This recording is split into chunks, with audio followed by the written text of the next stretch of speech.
സെക്സിന് വേണ്ടിയാണോ കല്യാണം കഴിക്കുന്നത്? നരസിംഹം സിനിമയാണ് ഭയങ്കര ചേരുന്ന സമയത്ത് ചെരുപ്പെടുത്ത് തൊഴിക്കാനും മൂടി പുറത്തിറങ്ങാനും എനിക്ക് വേണ്ട കുട്ടികൾ ഉത്പാദിപ്പിക്കാനും ഒരു പെണ്ണ് വേണം എന്ന് പറയുമ്പോൾ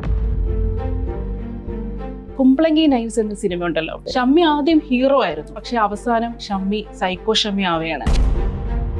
എന്നെ ഒരുപാട് അവൻ അബ്യൂസ് ചെയ്യും, in the sense emotionally verbally എല്ലാം അബ്യൂസ് ചെയ്യും. പക്ഷെ വിളിച്ചിട്ട് എന്നോട് ചോദിക്കും, നിനക്ക് നാളെ ഏത് രീതിയിലാണ് ഞാൻ ചെയ്തു തരണ്ടേ? എനിക്കിത് ഇല്ലാതെ പറ്റില്ല, നിന്നെ വേണം. ഗൂഗിൾ പേയുടെ അകത്ത് വന്ന് ഒരു സ്റ്റോക്കിംഗ് ആണ് നടന്നുകൊണ്ടിരിക്കുന്നത്. അപ്പൊ അതുല്യയുടെ കേസിലാണെങ്കിൽ തന്നെയും അതിനകത്ത് ഹസ്ബൻഡ് അയാളെ മാധ്യമങ്ങളിൽ പറയുന്നത് അവൾ എന്റേതാണ്. ഇൻസ്റ്റാഗ്രാം പാസ്വേഡ് നിർബന്ധമായി വേണം, ഫേസ്ബുക്ക് പാസ്വേഡ് നിർബന്ധമായി വേണം. പാസ്വേഡുകൾ വാങ്ങിച്ചെടുക്കലാണ്, പാസ്വേഡുകളുടെ കൂടെ കസ്റ്റോഡിയനാണ് ഞാൻ, ശരീരത്തിന് മാത്രമല്ല. നാർസിസിസ്റ്റിനെ കാണുന്നത് എന്റെ ജീവിതത്തിൽ തന്നെയാണ്. എന്നേക്കാൾ എത്ര നല്ല കുട്ടിയെ ഡിസേർവ് ചെയ്യുന്നുണ്ട് നീ എനിക്ക് വേണ്ടി നിന്നില്ല, എന്നെ കൊണ്ട് പറ്റുന്നില്ല നിന്നെ ഇങ്ങനെ ബുദ്ധിമുട്ടിക്കാൻ. ഇമോഷണൽ ഡ്രാമ അതെ, ഞാൻ അങ്ങോട്ട് തേപ്പുകാരി. എന്റെ ആദ്യകാല പ്രണയങ്ങൾക്കകത്ത് അവള് 2-3 ആമ്പിള്ളേർക്ക് ചോക്ലേറ്റ് കൊടുക്കുമ്പോഴേക്ക് നശിച്ചു പോകുന്ന ആണത്വമാണ് എന്റേത്. Introducing Dazzler Eterna Blackfinity Kajal and Dazzler Eterna Kohl Definer. Embrace a cruelty-free beauty routine with the vegan Dazzler Eterna. Nourish your inner beauty. ഈ കൊല്ലുന്ന സ്നേഹം കാരണം എനിക്ക് അവരെ വിട്ടുപോകാൻ തോന്നുന്നില്ല. ചില പെൺകുട്ടികളെങ്കിലും ഇങ്ങനെ പറയുന്നത് നമ്മൾ ശ്രദ്ധിച്ചിട്ടുണ്ടായിരിക്കും. നമ്മുടെ കൊല്ലാൻ പാകത്തിലുള്ളതാണെങ്കിൽ ഇതിനെ സ്നേഹമെന്നും പ്രണയമെന്നും എങ്ങനെ പറയാൻ സാധിക്കും? Milestone makers presence behind the scenes mental health series. Doctor Sijiya Binu, counselling psychologist, life coach, chairperson Athma, my mind my care. Mister Dinu Veyil, research scholar, human rights defender. Miss Babitha Basheer, anchor, influencer. Smitha Samuel, TV actress. Thank you. നമുക്ക് ആദ്യം ഈ കുംപ്ലങ്കി knives എന്ന cinema ഉണ്ടല്ലോ, അതിനകത്ത് ഫഹദ് ഫാസിൽ അഭിനയിച്ച ഷമ്മി അല്ലേ? ഷമ്മി ആദ്യം hero ആയിരുന്നു. എല്ലാവരുടെയും മുന്നിൽ വളരെ മാന്യനാണ്, എല്ലാവർക്കും ഭയങ്കര ഇഷ്ടമാണ്, എല്ലാവരോടും വളരെയധികം വിനയത്തോടെ പെരുമാറുന്നു. പക്ഷെ അവസാനം ഷമ്മി സൈക്കോ ഷമ്മി ആവുകയാണ്. ഷമ്മിക്ക് വിക്ടിംസ് ഉണ്ടായിരുന്നു, ഷമ്മിയുടെ ഭാര്യയുടെ സഹോദരിയൊക്കെ ഷമ്മിയുടെ വിക്ടിംസ് ആയിരുന്നു. പക്ഷെ ഇതുപോലെ തന്നെയാണ് ആ സിനിമയിൽ കണ്ടതുപോലെ ഷമ്മി ഹീറോ ആണെന്നാണ് വിചാരിച്ചിരുന്നത്. അവസാനമാണ് ഷമ്മി സൈക്കോ ഷമ്മി ആവുന്നത്. നമ്മൾ തൊട്ടരികിലുള്ള ആൾക്കാര്, നമ്മുടെ തൊട്ട് ഏറ്റവും അടുത്ത് ചേർന്നിരിക്കുന്ന ആൾക്കാര് അവൻ നാർസിസ്റ്റ് ആണ് എന്ന് നമുക്ക് തിരിച്ചറിയാൻ സാധിക്കാത്തൊരു അവസ്ഥയാണ് നമുക്കുള്ളത്. എന്തുകൊണ്ടാണ്, എന്തെല്ലാം കാരണങ്ങൾ കൊണ്ടാണ് നമുക്ക് ഒരു നാർസിസ്റ്റ് പേഴ്സണാലിറ്റി ഐഡന്റിഫൈ ചെയ്യാൻ, നമുക്ക് തിരിച്ചറിയാൻ പറ്റാതെ പോകുന്നത്? അത്രത്തും കോംപ്ലിക്കേറ്റഡ് ആയിട്ടുള്ള ഒരു പേഴ്സണാലിറ്റി ആണോ ഇവര്? കോംപ്ലിക്കേഷൻ എന്നുള്ളതിലുപരിയായിട്ട് ഇവര് പുറത്ത് വളരെ ഇംപ്രസിംഗ് ആയിരിക്കും, വളരെ ഇംപ്രസിംഗ്. ഷമ്മി പറഞ്ഞ പോലെ തുടക്ക സമയത്ത് അവരെ പോലെ നല്ലൊരു വ്യക്തിത്വം വേറെ ഇല്ല എന്നുള്ള ഒരു ഇംപ്രസിംഗ് രീതിയിലായിരിക്കും അവരുടെ എല്ലാ ഇന്റർവെൻഷൻസും. സോ മോസ്റ്റ് ഓഫ് ദ ആളുകളും അതിലേക്ക് വീണു പോവുകയാണ് ചെയ്യുന്നത്. ഇനി നാർസിസിക് ട്രെയ്റ്റും നാർസിസിക് പേഴ്സണാലിറ്റി ഡിസോർഡറും തമ്മിൽ വ്യത്യാസമുണ്ട്. നാർസിസിക് ട്രെയ്റ്റ് എന്താണെന്ന് ചോദിച്ചു കഴിഞ്ഞാൽ അത് എല്ലാവരിലും ഉണ്ട്. നമുക്കൊരു നമ്മളുടേതായിട്ടുള്ളൊരു സെൽഫ് ഇമ്പോർട്ടൻസ് പറയുന്നത് എന്താന്ന് വെച്ചാൽ, റിസർച്ചുകൾ പറയുന്നത് ലോകത്തിലെ സക്സസ്ഫുൾ ആയിട്ടുള്ള ലീഡേഴ്സിനൊക്കെ ഈ നാർസിസിക് ട്രെയ്റ്റ്സ് ഉള്ളവരാണ് എന്നാണ് പറയുന്നത്. പക്ഷെ അതൊരു ദോഷകരമായിട്ട് മറ്റൊരാളെ ഹാം ചെയ്യുന്ന രീതിയിലേക്ക് മാറുമ്പോഴാണ്, അല്ലെങ്കിൽ അവരെ വളരെ ഇമോഷണലി വീക്ക് ആവുന്ന അവസ്ഥയിലേക്ക് മാറുമ്പോഴാണ് അത് നാർസിസ്റ്റിക് പേഴ്സണാലിറ്റി ഡിസോർഡർ ആയിട്ട് മാറുന്നത്. നമ്മളൊരു പരസ്പരം ഒരു ബന്ധത്തിലാവുമ്പോൾ, സ്ത്രീ പുരുഷ ബന്ധത്തിലാകുമ്പോൾ ഞാൻ കണ്ടിട്ടുള്ള മറ്റൊരു കാര്യം എന്ന് വെച്ചാൽ, ഇപ്പൊ സ്ത്രീ ആവട്ടെ പുരുഷനാവട്ടെ ഒരു അഡിക്റ്റഡ് ആവുന്ന ഒരു സംഭവമുണ്ട്. അതായത് ഇപ്പം സ്ത്രീ പുരുഷന്മേൽ അത്രത്തോളം അഡിക്റ്റ് ആവുന്നു, പലപ്പോഴും വളരെയധികം കോഡിപ്പെൻഡൻസി അല്ലേ? അവനില്ലാതെ എനിക്ക് ജീവിക്കാൻ പറ്റില്ല, എന്നെ എത്രയൊക്കെ തല്ലിയാലും എന്നെ എത്രയൊക്കെ ഉപദ്രവിച്ചാലും എനിക്ക് അവനില്ലാതെ ജീവിക്കാൻ പറ്റാത്തൊരവസ്ഥ ഇത് പുരുഷനിലും കണ്ടുവരുന്നുണ്ട്. അതായത് ഇപ്പൊ ഉയരെ സിനിമയിൽ തന്നെ പാർവതി ആസിഡ് ഒഴിച്ച് അല്ലെ, ഇപ്പൊ ആസിഫ് അലി ആ ഒരു കഥാപാത്രം ഉണ്ടല്ലോ. അപ്പൊ ഈ പലപ്പോഴും ഈ കോഡിപ്പെൻഡന്റ് ആയിട്ടുള്ള ഒരു അവസ്ഥ നമ്മൾ പലപ്പോഴും കാണുന്നുണ്ട്. ഞാൻ മാത്രമല്ല, ഒരു ഇന്റർവ്യൂവിൽ ഞാൻ കണ്ടതാണ്, ഒരു ഫേമസ് ആയിട്ടുള്ള 2 പേര്, ഭാര്യയും ഭർത്താവും. അതിനകത്ത് അയാളിരുന്ന് പറയുന്നുണ്ട്, ഞാൻ എൻ്റെ ഭാര്യ ഉപദ്രവിക്കാറുണ്ട്, അടിക്കാറുണ്ട്, പക്ഷെ അതെല്ലാം കഴിഞ്ഞ് ഞാൻ ചോക്ലേറ്റ് വാങ്ങിച്ചു കൊടുക്കുമ്പോൾ എല്ലാം സോൾവ് ആവും എന്നുള്ളത്. അതായത് നമ്മൾ ഈ ടോർച്ചർ ചെയ്യുന്ന ഒട്ടുമിക്ക സ്ത്രീകളുടെയും കുഴപ്പം ഇതാണ് അല്ലെ? അവർ തെറ്റിദ്ധരിക്കപ്പെടുവാണ് ഇത് ശരിക്കുള്ള സ്നേഹമാണ്. അടി ഇടിയൊക്കെ കിട്ടി കഴിഞ്ഞിട്ട് കുറച്ചു നേരം കഴിയുമ്പോൾ നമ്മളെ ഷോപ്പിങ്ങിന് കൊണ്ടുപോയിട്ട് തിരിച്ചെല്ലാം മേടിച്ചു കൊടുക്കുമ്പോൾ പറയും എന്റെ ഹസ്ബൻഡ് പാവാടി, പുള്ളി എന്നോട് സോറി പറഞ്ഞു.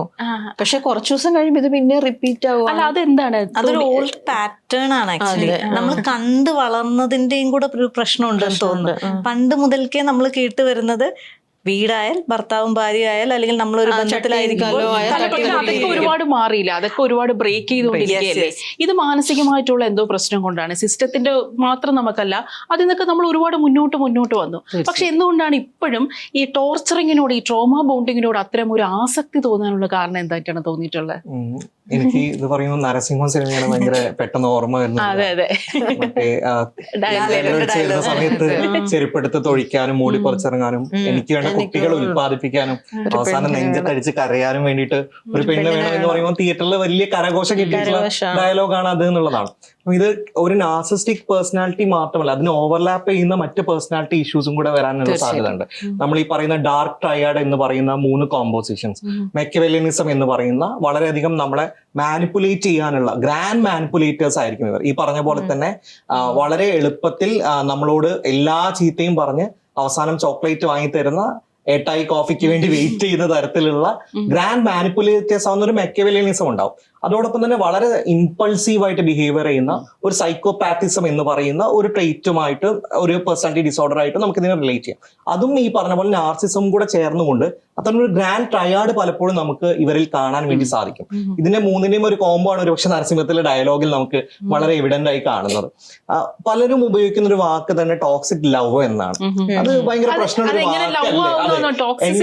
വാക്കല്ലേ. ഈ bell hooks all about love എന്ന് പറഞ്ഞാൽ വളരെ ബ്യൂട്ടിഫുൾ ആയിട്ടുള്ള ഒരു ബുക്ക് എഴുതിയിട്ടുണ്ട്. അപ്പൊ അതിൽ അവർ പറയുന്നുണ്ട് പലപ്പോഴും നമ്മുടെ പ്രണയത്തിൽ മാത്രമല്ല, രക്ഷിതാക്കളും കുട്ടിയും തമ്മിലുള്ള ബന്ധത്തിനകത്തും ഒക്കെ നടത്തുന്ന ഈ അമിത കൺട്രോളിങ് ആണ് പ്രണയം, സ്നേഹം എന്നൊക്കെ തെറ്റിദ്ധരിക്കുന്ന രീതി.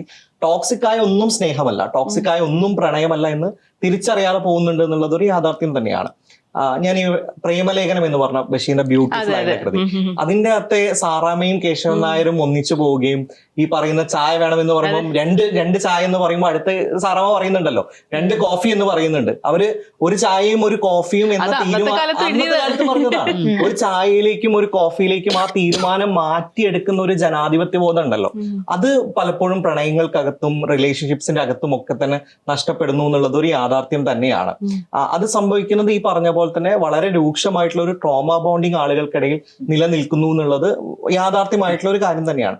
അത് കേവലം ഞാൻ വിചാരിക്കുന്നത് ഈ നാർസിസ്റ്റിക് പേഴ്സണാലിറ്റി ഡിസോർഡർ ഉള്ള ആളുകൾക്ക് ഈ പറഞ്ഞ പോലെ തന്നെ ഹെറിഡിറ്ററി റീസൺസ് ഉണ്ടായിരിക്കും, അല്ലെങ്കിൽ മാം നേരത്തെ സൂചിപ്പിച്ച പോലെ ക്ലിനിക്കൽ റീസൺസ് ഉണ്ടായിരിക്കും. പക്ഷെ അതിൽ നമ്മൾ പലപ്പോഴും വിട്ടുപോകുന്ന ഒരു ആസ്പെക്ട് എന്ന് പറയുന്നത് ഇതിന്റെ സൊസൈറ്റൽ റീസൺ ആണ്.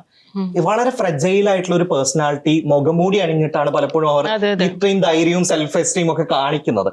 എന്തുകൊണ്ട് അത്രയും ഫ്രജൈലായ മനുഷ്യർ ഉണ്ടാവുന്നു എന്നതുകൂടെ നമ്മൾ പരിശോധിക്കേണ്ടതായിട്ടുണ്ട്. അല്ലെങ്കിൽ നമ്മൾ ഇത് കേവലം ഇൻഡിവിജ്വൽ ക്ലിനിക്കൽ ഇഷ്യൂ ആയിട്ട് മാത്രം ഇതിനെ കാണും. അങ്ങനെ ഇതിനെ പരിഹരിക്കാൻ പറ്റില്ല. നിങ്ങളൊക്കെ ഇൻഫ്ലുവൻസേഴ്സ് ആണ്, ടെലിവിഷൻ മേഖലയിൽ വർക്ക് ചെയ്യുന്നവരാണ്. പൊതുവേ നമ്മൾ ഈ ടെലിവിഷൻ സിനിമ ഫീൽഡിനെ കുറിച്ച് പറയുന്നത് അതൊരു മെൻസ് വേൾഡ് എന്നാണ് പറയുന്നത്. അപ്പം സ്വാഭാവികമായിട്ടും അത്തരത്തിലൊരു മേഖലയിൽ നിൽക്കുമ്പോൾ നമുക്കറിയാൻ പറ്റില്ല നമ്മളോട് സംസാരിക്കുന്ന രീതി, പെരുമാറുന്ന രീതി, ഇവര് നാർസിസ്റ്റ് ആണോ, നമ്മൾ അത്രത്തോളം നമ്മളെ ടോർച്ചർ ചെയ്യുന്ന പോലും നമുക്ക് തിരിച്ചറിയാൻ പറ്റില്ല അല്ലേ. അപ്പോൾ ഇപ്പൊ ഡോക്ടറും ദിനും പറഞ്ഞ പോലെ തന്നെ ഈ സൊസൈറ്റിയിലായിട്ടുള്ള ഒരുപാട് റീസൺസ് ഉണ്ടല്ലോ. അത് ഇത്തരം റീസൺസ് നിലനിൽക്കുമ്പോൾ തന്നെ നിങ്ങൾക്ക് നിങ്ങളുടെ എക്സ്പീരിയൻസിൽ നിന്ന് നിങ്ങൾക്ക് എന്താണ് തോന്നിയിട്ടുള്ളത്? ഇത്തരത്തിലുള്ള ആൾക്കാരെ നിങ്ങൾക്ക് ഡീൽ ചെയ്ത എക്സ്പീരിയൻസ് ഉണ്ടോ? ഡീൽ ചെയ്ത എക്സ്പീരിയൻസ് ഉണ്ടെങ്കിൽ അത് എങ്ങനെയാണ് ഡീൽ ചെയ്തത്? ഡീൽ ചെയ്തിട്ടുള്ള എക്സ്പീരിയൻസ് എന്ന് പറയുന്നത് ശരിക്കും അതൊരു നമ്മൾ കുറെ കാലം സമയമെടുക്കും അത് എക്സ്പീരിയൻസ് ചെയ്ത് നമ്മൾ തന്നെ ആ റിയാലിറ്റിയിലേക്ക് മനസ്സിലാവുമ്പോഴേക്കും. ഈ നാർസിസിന്റെ ഏറ്റവും വലിയ പ്രശ്നം എന്ന് പറയുന്നത് ഫൈനലി നമുക്ക് തോന്നുന്നത് ഞാനാണപ്പൊ പ്രശ്നക്കാരൻ. എന്റെ എക്സ്പീരിയൻസ് എനിക്ക് ഫീൽ ചെയ്തിട്ടുള്ള എപ്പോഴും ഞാനാണെങ്കിലും നമ്മുടെ ഫ്രണ്ട്സ് ആണെങ്കിലും അപ്പുറത്ത് നിൽക്കുന്ന ആൾ എപ്പോഴും ഹൈ പൊസിഷനിലും നമ്മളെപ്പോഴും അയാൾ ഈ ചെയ്തത് അയാളിനെ തല്ലിയിട്ടുണ്ടെങ്കിൽ ഞാനത് പറഞ്ഞുകൊണ്ടാണ്, അയാൾ എന്നെ വഴക്ക് പറയുന്നുണ്ടെങ്കിൽ ഞാനത് ചെയ്തുകൊണ്ടാണ് എന്നുള്ള ഗിൽറ്റ് ഫീലിലേക്ക് നമ്മൾ എപ്പോഴും കൊണ്ടെത്തിച്ചതിന് ശേഷമാണ് നമുക്ക് മനസ്സിലാവുന്നത് ഇയാൾക്ക് എന്തോ പ്രശ്നമുണ്ട് അല്ലെങ്കിൽ എനിക്ക് എന്തോ പ്രശ്നമുണ്ടെന്ന്. അപ്പോൾ ആ എക്സ്പീരിയൻസിലേക്ക് എത്തുക എന്ന് പറയുന്നത് എപ്പോഴും അപ്പുറത്തുള്ള ആള് തന്നിരുന്ന കാര്യങ്ങൾ കുറയ്ക്കാൻ തുടങ്ങും. റിലേഷനിലാണെങ്കിലും ഈവൻ ഞാൻ ഭാര്യ ഭർത്താവ് അല്ലെങ്കിൽ നമ്മുടെ ഒരു കപ്പിൾ എന്നുള്ളതിനപ്പുറം അച്ഛനും അമ്മയും വരെ ചില സമയത്ത് ഈ നാർസിസം നമ്മളിൽ കാണിക്കാറുണ്ട്. പക്ഷെ അതൊന്നും എപ്പോഴും അച്ഛനാണ്, അമ്മയാണ്, അല്ലെങ്കിൽ സഹോദരനാണെന്ന് നമ്മൾ പറഞ്ഞ് വിട്ടുകളയും. കപ്പിളിലാണ് എപ്പോഴും അത് പുറത്ത് വരുന്നത്. പക്ഷെ ഈ പറഞ്ഞതുപോലെ ഇവർ ചെയ്യുന്ന ഒരുപാട് കാര്യങ്ങൾ, എനിക്ക് പേഴ്സണലി ഉണ്ടായിട്ടുള്ള കാര്യങ്ങൾ എന്ന് പറയുന്നത്, അല്ലെങ്കിൽ ഞാൻ കണ്ടിട്ടുള്ള കാര്യങ്ങൾ എന്ന് പറയുന്നത്, സ്റ്റാർട്ടിങ്ങിലെ ഈ സ്നേഹം ഉണ്ടല്ലോ, വല്ലാത്തൊരു സ്നേഹവും ലവ് ബോംബിങ്. നമ്മളെ പൂർണ്ണ സ്ഥലത്തേക്ക് നമ്മുടെ കൂടെ വരുന്നു, എല്ലാ കാര്യങ്ങളും അവരവരുടെ മാറ്റി വെച്ച് നമ്മുടെ കൂടെ നിൽക്കുന്നു. അപ്പൊ നമ്മൾ വിചാരിക്കും ഓക്കെ, പക്ഷെ അന്നേരം തന്നെ ഒരു ലൊക്കേഷൻ അയക്കാൻ പറയും, അയക്കാൻ പറയും. രാജകുമാരിയെ പോലെ ഇതിൽ നിന്ന് ടോക്സിക് അല്ലേ? ഇപ്പൊ നമുക്കത് മനസ്സിലാവും. ഇപ്പൊ ഒരാൾ സംസാരിച്ച് 10 മിനിറ്റ് കഴിയുമ്പോ അമിത സ്നേഹം ഉണ്ടെങ്കിൽ വേണ്ടാന്ന് പറയാൻ നമ്മൾ ഓക്കെയാണ്. പക്ഷെ അതിനു മുൻപ് വരുന്ന ഏതൊരാളും ആദ്യം കിട്ടുന്ന കുറെ കാര്യങ്ങള് അതിനെ ഭയങ്കരമായിട്ട് തെറ്റിദ്ധരിക്കപ്പെടും നമ്മള്. അത് പലപ്പോഴും എഡ്യൂക്കേറ്റഡ് ആയിട്ടുള്ള പെൺകുട്ടികൾ വരെ ഇത് തിരിച്ചറിയാൻ സാധിക്കാതെ പോകുന്നു. ഇപ്പൊ വിഭജികയുടെ കേസ് ആണെങ്കിൽ തന്നെ ഡോക്ടർ കണ്ടില്ലേ, അവര് ഹൈലി ക്വാളിഫൈഡ് ആയിട്ടുള്ള പ്രൊഫഷണലാണ്. അതായത് ഹ്യൂമൻ റിസോഴ്സ് മാനേജ് ചെയ്യുന്ന വ്യക്തിയാണ്. അതാണ് അതിനകത്തൊരു കോൺട്രഡിക്ഷൻ. ഹ്യൂമൻ റിസോഴ്സിനെ മാനേജ് ചെയ്യുന്ന പെൺകുട്ടിയാണ്, എഡ്യൂക്കേറ്റഡ് ആണ്, ഏർണിംഗ് ചെയ്യുന്നുണ്ട്. ഒരു റിലേഷൻഷിപ്പ് ഇല്ലെങ്കിൽ പോലും സെൽഫ് സ്റ്റാൻഡിങ് ആയിട്ട് നിൽക്കാനുള്ള അമ്മ സപ്പോർട്ടീവ് ആണ്. പക്ഷെ ഷീ ഇൻ ടു ദാറ്റ്. അത്രയും ആളെ ടോക്സിക് ആയിട്ട് അത് അഫക്റ്റ് ചെയ്തിട്ടും എനിക്ക് ആ വ്യക്തി കൂടാതെ പറ്റില്ല എന്നുള്ളൊരു കോൺസെപ്റ്റ് അതുള്ളത് കൊണ്ടാണ്. അതിന്റെ റീസൺ എന്ന് പറഞ്ഞാൽ ഇവരൊരു ഡിപ്പെൻഡന്റ് പേഴ്സണാലിറ്റി ആയി. ഇത്രയും വിദ്യാഭ്യാസം ഉണ്ടായിട്ടും സാമ്പത്തികമായി എല്ലാം ഡിപ്പെൻഡന്റ് പേഴ്സണാലിറ്റി എന്ന് അതിന് പറയും. നാർസിസ്റ്റുകളുടെ വിക്ടിം ആരാണ് ആകുന്നതെന്ന് ചോദിച്ചാൽ ഡിപ്പെൻഡന്റ് പേഴ്സണാലിറ്റി. അല്ല, നമ്മൾ ഈ സാമ്പത്തികമായിട്ടും നമ്മൾ എഡ്യൂക്കേഷനുമായിട്ടും നമ്മൾ ഉയർന്നു നിൽക്കുമ്പോൾ എന്നാൽ പോലും ഇവർക്കൊരു കോൺഫിഡൻസ് കിട്ടാത്ത ഇഷ്യൂ ആണ്. ഇമോഷണൽ ഡിപ്പെൻഡിങ് ആണ് എനിക്ക് തോന്നുന്നത്.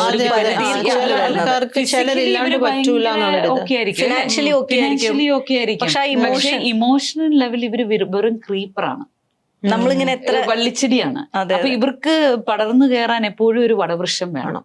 ഇതില്ലെങ്കിൽ ഇവരുടെ ചിന്ത ഞാനൊന്നുമില്ല, അവർക്ക് നേരെ നിൽക്കാൻ പറ്റില്ല. അപ്പൊ ആ ഒരു ഡിപ്പെൻഡന്റ് പേഴ്സണാലിറ്റീസ് ആണ് എപ്പോഴും നാർസിസ്റ്റുകളുടെ വിക്ടിമായി മാറുന്നത്. അല്ലാത്തവര് അവിടെ നിന്ന് രക്ഷപ്പെടും. നോ പറയുമല്ലോ ഒരു സമയം കഴിയുമ്പോൾ.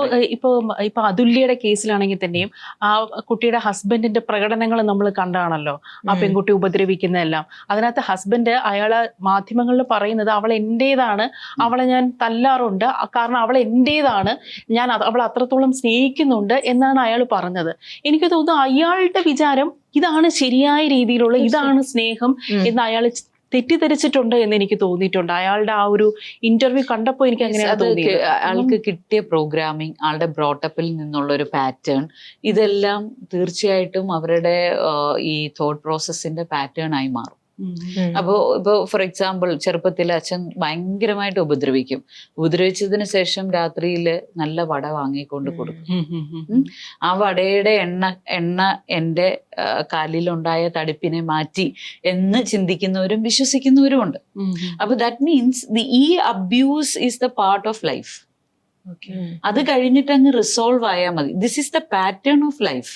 ഇതെന്റെ ലൈഫിന്റെ ഒരു പാറ്റേൺ ആണ്. സോ അതിനകത്ത് എന്താ പ്രശ്നം? അല്ല, മറ്റൊരു വശവും കൂടിയുണ്ട്. അതായത് നമ്മൾ ഈ നാർസിസത്തിനെ കുറിച്ച് പറയുമ്പോൾ ഇപ്പൊ ഈ ഡോക്ടർമാരെ കൺസൾട്ട് ചെയ്യുമ്പോൾ ഡോക്ടർമാർ പൊതുവായിട്ട് കൊടുക്കുന്ന ഉപദേശം എന്ന് പറഞ്ഞാൽ അയാൾ അങ്ങ് ഒഴിവാക്കിയേക്കും, അയാളുടെ ജീവിതത്തിൽ ഒഴിവാക്കിയേക്കുന്നതാണ് ഡോക്ടർമാർ പറയുന്നത്. അപ്പൊ ഈ വിക്ടിം ഒഴിവാക്കി. അപ്പൊ ഈ നാർസിസ്റ്റ് എന്ത് ചെയ്യും? ഈ നാർസിസ്റ്റിന് ഒരു സൊല്യൂഷൻ വേണ്ടേ? അയാൾ ചികിത്സിക്കും. പക്ഷെ അവർ ആ സമയത്ത് ചിലർ ഭീഷണി, ഹരാസ്മെന്റ് അങ്ങനത്തെ കാര്യത്തിലേക്ക് പോകത്തില്ല. തീർച്ചയായിട്ടും ഭീഷണി ഉണ്ടാവും, ഹരാസ്മെന്റ് ഉണ്ടാവും, വിട്ടുപോകാൻ സമ്മതിച്ചില്ലെങ്കിൽ ഇപ്പൊ ഡിപ്പെൻഡന്റ് അല്ലാത്തവര് പോവും. അപ്പൊ ഈ നാർസിസ്റ്റ് എന്ത് ചെയ്യുമെന്ന് ചോദിച്ചാൽ ഒന്നെങ്കിൽ അവർ അടുത്ത വിക്ടിമിനെ അന്വേഷിക്കും. പലപ്പോഴും നമ്മൾ ഈ ആണുങ്ങളുടെ കാര്യം പറഞ്ഞാണ് ഈ നാർസിസ്റ്റ് നമ്മൾ എപ്പോഴും ഡിഫൈൻ ചെയ്യുന്നത്. ആണുങ്ങളാണ് പലപ്പോഴും നാർസിസ്റ്റുകൾ എന്ന് പറയുന്നുണ്ട്. പക്ഷെ ഈ സ്ത്രീകൾക്കിടയിലും നാർസിസം വ്യാപകമായിട്ടില്ലേ? സ്ത്രീകൾക്കിടയിലുള്ള നാർസിസിന്റെ ട്രെയിറ്റ് അവരത് എങ്ങനെയാണ് പ്രകടിപ്പിക്കുന്നത്? ആണുങ്ങളെ പോലെ തന്നെയാണോ സ്ത്രീകളും ആ ഒരു രീതിയിൽ പ്രകടിപ്പിക്കുന്നത്? എന്താണ് തോന്നിയിട്ടുള്ളത് നിങ്ങൾക്ക്? സ്ത്രീകൾക്ക് പുരുഷന്മാരെ കുറ്റപ്പെടുത്താൻ വളരെ എളുപ്പമാണ്. മറ്റുള്ളവരുടെ മുൻപിൽ ആണുങ്ങളെ പെട്ടെന്ന് നമുക്ക് ഒരു മോശം പേഴ്സൺ ആക്കി മാറ്റാൻ എളുപ്പമാണ്. നാർസിസം ഉള്ള സ്ത്രീകൾ പൊതുവെ അവരുടെ കപ്പിളിനെ എപ്പോഴും കൂടെയുള്ള പാർട്ട്ണറിനെ എപ്പോഴും മറ്റുള്ളവരുടെ ഇടയിൽ അയാൾ മറ്റാരുടെയും അല്ല, എൻ്റെ ആണെന്നുള്ളത് തെളിയിക്കാൻ വേണ്ടിയുള്ള കാര്യങ്ങളും അതോടൊപ്പം തന്നെ ആ പേഴ്സൺ മറ്റാരടുത്തും അടുക്കരുത് എന്നുള്ളത് കൊണ്ട് തന്നെ കൂടെ ബബിത പറഞ്ഞത് എക്സാക്ട്ലി ട്രൂ ആണ്. That is the first sign of narcissism in ladies, possessiveness and jealousy. അതിനെ അവര് ആ പേഴ്സണെ ഇല്ലാതാക്കും. സ്വന്തം വീട്ടിൽ വിളിക്കാൻ സമ്മതിക്കത്തില്ല. എന്റെ ഒരു കേസാണ്. സ്വന്തം വീട്ടിൽ അച്ഛനോടും അമ്മയോടും വിളിക്കാൻ സമ്മതിക്കില്ല. ആൾക്ക് ഫ്രണ്ട്ഷിപ്പ് പാടില്ല. സോഷ്യൽ ഗ്യാതറിംഗില് വൈഫിന്റെ കൂടെ മാത്രം പോണം, വൈഫിനെ ചുറ്റിപ്പറ്റി മാത്രം നിന്നോണം. വേറൊരാൾക്ക് ഒരു ഐ കോണ്ടാക്ട് പോലും നന്നായിട്ട് കൊടുക്കാൻ പാടില്ല. ഈവൻ ദോ കുട്ടിയോട് പോലും ഒരു സ്നേഹം കൂടുതലായിട്ട് പ്രകടിപ്പിക്കാൻ പാടില്ല. എപ്പോഴും ഫുൾ അറ്റൻഷൻ. ഈവൻ സ്വന്തം കുഞ്ഞിനെ. ഇനി വേറൊരു കേസ് എന്ന് പറയുന്നത്, മാരേജ് കഴിഞ്ഞിട്ട് 5 വർഷമായി, ആള് പ്രഗ്നന്റ് ആയി. ആള് നമ്മളെ വിളിക്കുന്നത് പ്രഗ്നൻസി കണ്ടിന്യൂ ചെയ്യണോ അബോർട്ട് ചെയ്യണോ. ഞാൻ ചോദിച്ചാൽ അബോർട്ട് ചെയ്യാൻ എന്താണ് കാരണം? 5 വർഷം കഴിഞ്ഞു, എൻ്റെ പേരൻസ് ആഗ്രഹിക്കുന്നുണ്ട്, എനിക്ക് ബേബീസിനെ ഇഷ്ടമാണ്, പക്ഷേ ഈ പ്രഗ്നൻസി കണ്ടിന്യൂ ചെയ്താൽ എൻ്റെ ഹസ്ബൻഡിന്റെ എന്നോടുള്ള ഇന്റിമസി കുറഞ്ഞു പോകുമോ എന്ന് ഞാൻ പേടിക്കുന്നു. ഇപ്പൊ ഓപ്പോസിറ്റ് ജെൻഡറിനായിരിക്കും അത് കുറച്ചുകൂടെ നമുക്ക് അത്രയും അവരാണല്ലോ ഇത് അനുഭവിക്കുന്നത്. ദിനുവിന് അത്രയും നാർസിസ്റ്റിക് ട്രെയ്റ്റ്സ് ഉള്ള സ്ത്രീകളുമായിട്ട് ഇതേപോലെ ബന്ധപ്പെടേണ്ടി വന്നിട്ടുണ്ടോ? അവരുടെ സുഹൃത്ത് വലയത്തിൽ അത്തരം സ്ത്രീകളെ ഐഡന്റിഫൈ ചെയ്തിട്ടുണ്ടോ ദിനു? എനിക്ക് തോന്നിയിട്ടുള്ള ഒരു കാര്യം, നമ്മള് സ്നേഹിക്കാൻ പഠിപ്പിക്കാൻ ഒന്നുമില്ലാത്ത ഒരു സൊസൈറ്റിയായിട്ട് പലപ്പോഴും നമ്മുടെ സൊസൈറ്റിയെ ഫീൽ ചെയ്തിട്ടുണ്ട്. പക്ഷെ അതേ സമയത്ത് ഒരു ടോക്സിക് മാസ്കുലിനിറ്റിയെ ഡെവലപ്പ് ചെയ്യിപ്പിക്കാൻ എല്ലാ രീതിയിലും പഠിപ്പിക്കുന്നുമുണ്ട് നമ്മൾ. കുടുംബങ്ങളിലാണെങ്കിലും കരിക്കുലത്തിലാണെങ്കിലും സിനിമയിലാണെങ്കിലും സോഷ്യൽ മീഡിയയിലും ഒക്കെ ആണെങ്കിലും എങ്ങനെ ടോക്സിക് ആവാമെന്ന് ട്രെയിൻ ചെയ്യുന്ന ഒരു കൾച്ചർ നിലനിൽക്കുന്നു എന്നുള്ളത് വളരെ കൃത്യമായിട്ട് മനസ്സിലാക്കുന്ന കാര്യമാണ്. ഇപ്പം ഒരു സിസ്ജെൻഡർ പുരുഷൻ എന്ന നിലയിൽ എനിക്ക് ഓർമ്മയുണ്ട്, എൻ്റെ ആദ്യകാല പ്രണയങ്ങൾക്കകത്ത് എത്രത്തോളം ഞാൻ ഹൈപ്പർ പോസിറ്റീവ് ആയിരുന്നു എന്നുള്ള കാര്യം എനിക്ക് റിഫ്ലക്ട് ചെയ്യാൻ പറ്റും. എനിക്ക് ഓർമ്മയുണ്ട്, എനിക്ക് +2 സമയത്ത് ഞാനിങ്ങനെ വരാന്തയിൽ നിൽക്കുന്ന, നമ്മളെ കാലൊക്കെ വെച്ചൊരു നിൽപ്പുണ്ടല്ലോ, അപ്പൊ അങ്ങനെ നിൽക്കുന്ന സമയത്ത് എന്നോടൊരു പ്രണയം ഉണ്ടായിരുന്ന ഒരു പെൺകുട്ടി, അവള് 2-3 ആൺപിള്ളേർക്ക് ചോക്ലേറ്റ് കൊടുക്കുമ്പോഴേക്ക് നശിച്ചു പോകുന്ന ആണത്വമാണ് എന്റേത്, ലിറ്ററലി തുറന്നു പറഞ്ഞു കഴിഞ്ഞാൽ. അതോടെ ഞാൻ, അതായത് എന്റെ ഉള്ളിലെ നരസിംഹ അടക്കമുള്ള നിരവധി മൂവീസ് ഒക്കെ തന്ന ആൺബോധം, എൻകരളിൽ താമസിച്ച മാപ്പ് തരുന്ന രാക്ഷസിയാണ് എനിക്ക് വേണ്ടത്, അല്ലെ? അപ്പൊ ലിറ്ററലി ഞാൻ തകർന്നു പോവുകയാണ്. അപ്പൊ ഞാൻ ഇവളോട് പറയുന്നുണ്ട്, കണ്ട ആൺപിള്ളേർക്കൊക്കെ ഇങ്ങനെ ഡയറി മിൽക്ക് കൊടുക്കുന്ന ഒരാളെന്ന് എനിക്ക് സങ്കല്പിക്കാൻ വയ്യാന്ന് പറഞ്ഞാൽ ഞാൻ തന്നെ BGM ഇട്ട് പോവാണ്. പക്ഷെ അവൾ ലിറ്ററലി അപ്പൊ എന്നോട് പറയുന്നുണ്ട്, ഇങ്ങനെ 2-3 പിള്ളേർക്ക് സുഹൃത്തുക്കൾക്ക് ഡയറി മിൽക്ക് കൊടുക്കുമ്പോഴത്തേക്ക് കുഴു പൊട്ടി ഒലിക്കുന്ന ഒരു ആണിനെ എനിക്ക് ഫ്രണ്ടായിട്ട് പോലും വേണ്ടാന്ന് വെടിപ്പായിട്ട് അവള് പറഞ്ഞു. അപ്പൊ അതെനിക്ക് കിട്ടേണ്ട അടിയായിരുന്നു എന്നുള്ളതാണ് ഞാൻ മനസ്സിലാക്കുന്നത്. പിന്നീട് ബന്ധങ്ങളിൽ എങ്ങനെ നന്നായി പെരുമാറുന്ന എന്നെ പഠിപ്പിച്ചത് കൃത്യമായിട്ട് അന്ന് എന്നോട് ഒരു +1 +2 കാലത്ത് റിയാക്ട് ചെയ്ത പെൺകുട്ടിയാണെന്നുള്ള കാര്യത്തിൽ എനിക്ക് 100% ഉറപ്പുണ്ട്. അപ്പൊ ഞാൻ വിചാരിക്കുന്നത്, ഇതിപ്പോ സ്ത്രീകളിലും ക്യൂർ റിലേഷൻഷിപ്പുകൾക്ക് അകത്തും ഒക്കെ തന്നെ നമുക്ക് ഇത്തരം നാർസിസ്റ്റിക് ട്രെയ്റ്റ്സ് കാണാം. ആബ്സല്യൂട്ട്ലി ഹോമോസെക്ഷൽ കപ്പിൾസിന്റെ ഇടയിലും ഒക്കെ തന്നെ കാണാം. പക്ഷെ ഇതിന്റെ ഒരു റൂട്ട് എന്ന് പറയുന്നത് നമ്മൾ ചെന്നെത്തി നോക്കുന്ന സമയത്ത് അത് കൃത്യമായിട്ട് പേട്രിയാർക്കൽ ആയിട്ടുള്ള ഒരു സൊസൈറ്റി ഉണ്ടാക്കിയെടുത്തിട്ടുള്ള അംശങ്ങളെ സ്ത്രീകളും ഇന്റേണലൈസ് ചെയ്യുന്നു, ക്യൂർ കമ്മ്യൂണിറ്റിയിലെ ആളുകളും ഇന്റേണലൈസ് ചെയ്യുന്നു. അതുകൊണ്ട് തന്നെ ഇതിന്റെ ഒരു മെഡിസിൻ വേണ്ടത് കൃത്യമായിട്ട് ഈ സോഷ്യൽ സ്ട്രക്ചറിനും കൂടിയാണ് എന്നുള്ളത് വളരെ കൃത്യമായിട്ടുള്ള കവിത അതിന്റെ കുറച്ച് ട്രെയ്റ്റ്സ് പറഞ്ഞല്ലോ, എക്സാമ്പിൾസ് പോലെ. അതുപോലെ ദിനു അത്തരം ഏതെങ്കിലും ഒരു പർട്ടിക്കുലർ ഇൻസിഡന്റോ അങ്ങനെ എന്തെങ്കിലും ഐഡന്റിഫൈ ചെയ്തിട്ടുണ്ടോ? ജീവിതത്തിൽ എപ്പോഴെങ്കിലും ഈ ഒരു നാർസിസ്റ്റ് ആയിട്ടുള്ള ഒരു ഫീമെയില് അവർ പ്രകടിപ്പിക്കുന്ന ഇമോഷൻസ്, അവരെന്തെല്ലാം കാര്യങ്ങളാണ് തന്റെ പാർട്ട്ണറെ തന്നിലേക്ക് അടുപ്പിക്കാൻ ചെയ്യുന്ന കാര്യങ്ങൾ, അത് ദിനു എപ്പോഴെങ്കിലും നോട്ടീസ് ചെയ്തിട്ടുണ്ടോ? അപ്പം ദിശയുമായി ബന്ധപ്പെട്ട് നമുക്ക് വരുന്ന കേസുകളിൽ അധികവും അങ്ങനെ ഒരു നാർസിസ്റ്റിക് പേഴ്സണാലിറ്റി ഉള്ള സ്ത്രീകളല്ല പൊതുവെ ഇഷ്യൂമായിട്ട് വരുന്നത്. പക്ഷെ നേരത്തെ പറഞ്ഞ പോലെ തന്നെ ഇപ്പം BPD ട്രെയ്റ്റ്സ് ഉള്ള, അത് കാരണം ഫിയർ ഓഫ് അബാൻഡൻമെന്റ് വളരെ കൂടിയിട്ട് ഹൈലി ഡിപ്പെൻഡന്റ് ആയി നിൽക്കുന്ന, ആ രീതിയിൽ ഡിപ്പെൻഡൻസി സിൻഡ്രോം വളരെ കൂടിയിട്ടുള്ള സ്ത്രീകൾ. ഇപ്പം എനിക്ക് ഓർമ്മയുണ്ട്, ഒരു ഡൊമസ്റ്റിക് വയലൻസ് കേസിൽ ഒരുപാട് കാലം അവരുടെ ശരീരത്തിന്റെ പല ഭാഗങ്ങളിൽ സിഗരറ്റ് വെച്ച് ഉപദ്രവിക്കുന്ന ഭർത്താവ് വളരെ രൂക്ഷമായി ഡൊമസ്റ്റിക് ഫിസിക്കൽ അബ്യൂസ് അവരെ ചെയ്തുകൊണ്ടിരിക്കുകയാണ്. പക്ഷെ അവരെ കുട്ടീനെ ഉപദ്രവിച്ചപ്പോൾ മാത്രമാണ് അവർക്കൊരു പരാതിയുമായി വരാൻ തോന്നിയത്. ഇത് വളരെ കൃത്യമായി നമ്മൾ ഉണ്ടാക്കിയിട്ടുള്ള പുരുഷാധിപത്യ ബോധത്തിലുള്ള കുടുംബസങ്കല്പം കൊണ്ടാണ്. എന്നെ ഉപദ്രവിച്ചോട്ടെ, പക്ഷെ എന്റെ കുട്ടിയെ ഉപദ്രവിച്ചാൽ മാത്രം ഞാൻ പ്രതികരിക്കുന്നു പറയുന്നതിന് ചില പ്രശ്നമുണ്ടല്ലോ. അവര് പരാതി നൽകിയതിനു ശേഷം ഈ ഭർത്താവ് ചെയ്തത് പോലീസ് വിളിപ്പിച്ചപ്പം ഇയാള് ട്രെയിനിന്റെ മുന്നിൽ ചാടി ആത്മഹത്യ ചെയ്തു. സോ അതോടുകൂടി അതുവരെ ആ സ്ത്രീ അനുഭവിച്ച പ്രശ്നത്തിന്റെ ഇരട്ടി പ്രശ്നമാണ്. ഭർത്താവിനെ പരാതി കൊടുത്ത് കൊന്ന സ്ത്രീ എന്നാണ് അവർ ഐഡന്റിറ്റി അവരുടെ ഐഡന്റിറ്റി അതാണ് ആ സൊസൈറ്റിയുടെ അകത്ത്. അപ്പൊ നേരത്തെ മേഡം സൂചിപ്പിച്ച പോലെ തന്നെ ഈ നാർസിസ്റ്റിക് ആയിട്ടുള്ള ആളുകളെ എങ്ങനെ റിഫോം ചെയ്യാം എന്നുള്ളത് വളരെ വലിയൊരു ടാസ്ക് തന്നെയാണ്. എങ്ങനെയാണ് ഇവരൊരു റിഫോർമേറ്റീവ് സിസ്റ്റത്തിനകത്തേക്ക് നമുക്ക് കൊണ്ടുവരാൻ വേണ്ടി പറ്റുക? കേവലം ജയിലുകളിൽ അടച്ചാൽ മാത്രം തീരാവുന്ന ഒരു പ്രശ്നമാണോ ഇത് എന്നുള്ളത് വളരെ കൃത്യമായിട്ടുള്ള ഒരു ചോദ്യമാണ്.